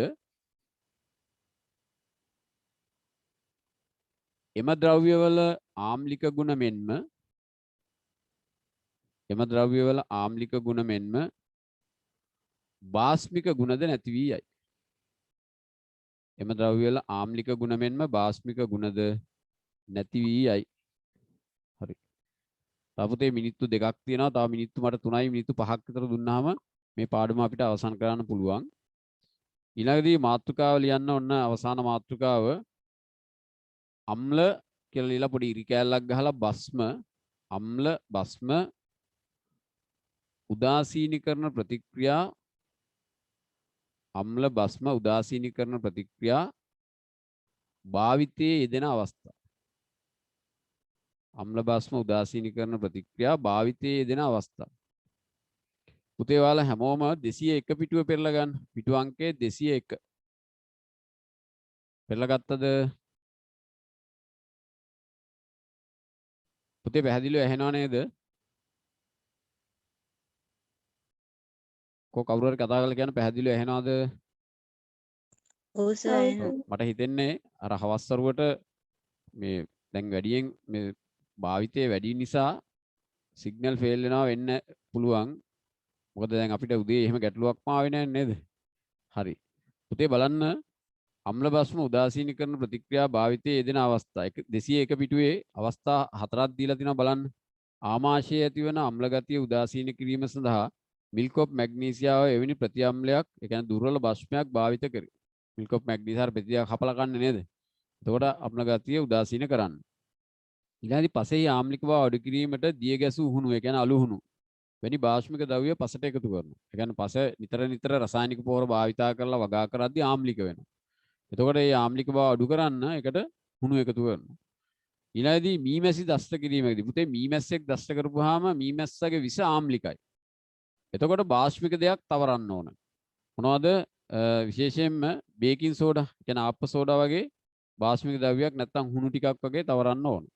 මොකද මීමැස්සගේ විස ආම්ලිකයි. ඒ වගේම දෙබරෙක් කෑවොත් තවරන්න ඕනේ ආම්ලික දෙයක්. මොකද දෙබර විස භාෂ්මිකයි. ඒක දන්නේ නැතුව මාරු කරලා දැන් අපි හිතමු මීමැස්සෙක් දෂ්ට කරපු තැනක අපි තව මොන හරි ආම්ලික දෙයක් එහෙම තවරුවොත් අර වේදනාව තවත් වැඩි වෙනවා. දෙබරෙක්ගේ විස භාෂ්මිකයි. එතකොට දෙබරෙක් දෂ්ට කරපුවාම අපි තවරන්න ඕනේ දෙහියුස විනාකිරි වගේ ආම්ලික ද්‍රව්‍යයක්. එතකොට උදාසීන ප්‍රතික්‍රියාවක් සිද්ධ වෙලා අර වේදනාව අඩු වෙනවා. එහෙනම් පුතේ ඔන්න ඔය කරුණු 4. හරිද? අම්ල බස්ම උදාසීනීකරණ ප්‍රතික්‍රියා භාවිතයේ යෙදෙන අවස්ථා. ඔය 4 ඔයගොල්ලන්ට ලියා ගන්න පුළුවන් නේද? අපි ඒකත් ලියලම ඉවර කරමුද? කොහොමද හොඳ? කතා කරන්නේ නැහැ. හරි. එහෙනම් පුතේ මේව කරන්න. ඔයාලට වෙන ක්ලාසුත් ඇතිනේ මේ වෙලාවට පටන් ගන්න. නිසා ඔයගොල්ලෝ අම්ල බස්ම උදාසීනීකරණ ප්‍රතික්‍රියා භාවිතයේ යෙදෙන අවස්ථා කියලා මාතෘකාව ලිව්වද? ඔය කරුණු 4 ගෙදරදී පෙළපොත බලාගෙන 201 පිටුවේ තියෙන ඔය කරුණු 4 ලියා ගන්න. හරිද? එතකොට ඔන්න පුතේ මේ පාඩමම සම්පූර්ණයෙන් මම ගන්නලා ඉවරයි. අභ්‍යාසය ඔයගොල්ලෝ ගෙදරදී කරන්න. එතකොට අද මේ පාඩමේ මම වීඩියෝ එක මම හැමෝටම දාන්නම්. ඔයගොල්ලෝ තාපසරයක් බලන්න. හැබැයි ඊළඟ සතියේ තව සති දෙකක් බලලා පන්තියට සම්බන්ධ වෙන්නේ බැරිම සාධාරණ හේතුවක් තියෙන අයට විතරක් එවනවා. අනිත් අයට එවන්න නැතුව ඉන්න. මොකද හේතුව ඔයගොල්ලෝ පන්තියට සම්බන්ධ වෙලා මේ පාඩමත් එක්ක ඉන්න ඕන. හරි? නිසා ඔන්න පුතේ නම් එතනින් ওই පාඩම අවසන් වෙනවා. එහෙනම් අදට මම පන්තිය මෙතනින් නතර කරනවා. නැවත සෙනසුරාදා සුපුරුදු වෙලාවට පන්තිය 8ට තියෙනවා. හරිද? ඊයේ අර විදුලිය විසන්දි වෙලා ගැටලුවක් නිසා තමයි පන්තිය අතරමැද නවත්තන්න උනේ. හරි. එහෙනම් සියලු දෙනාටම සුබ දිනයක් වේවා.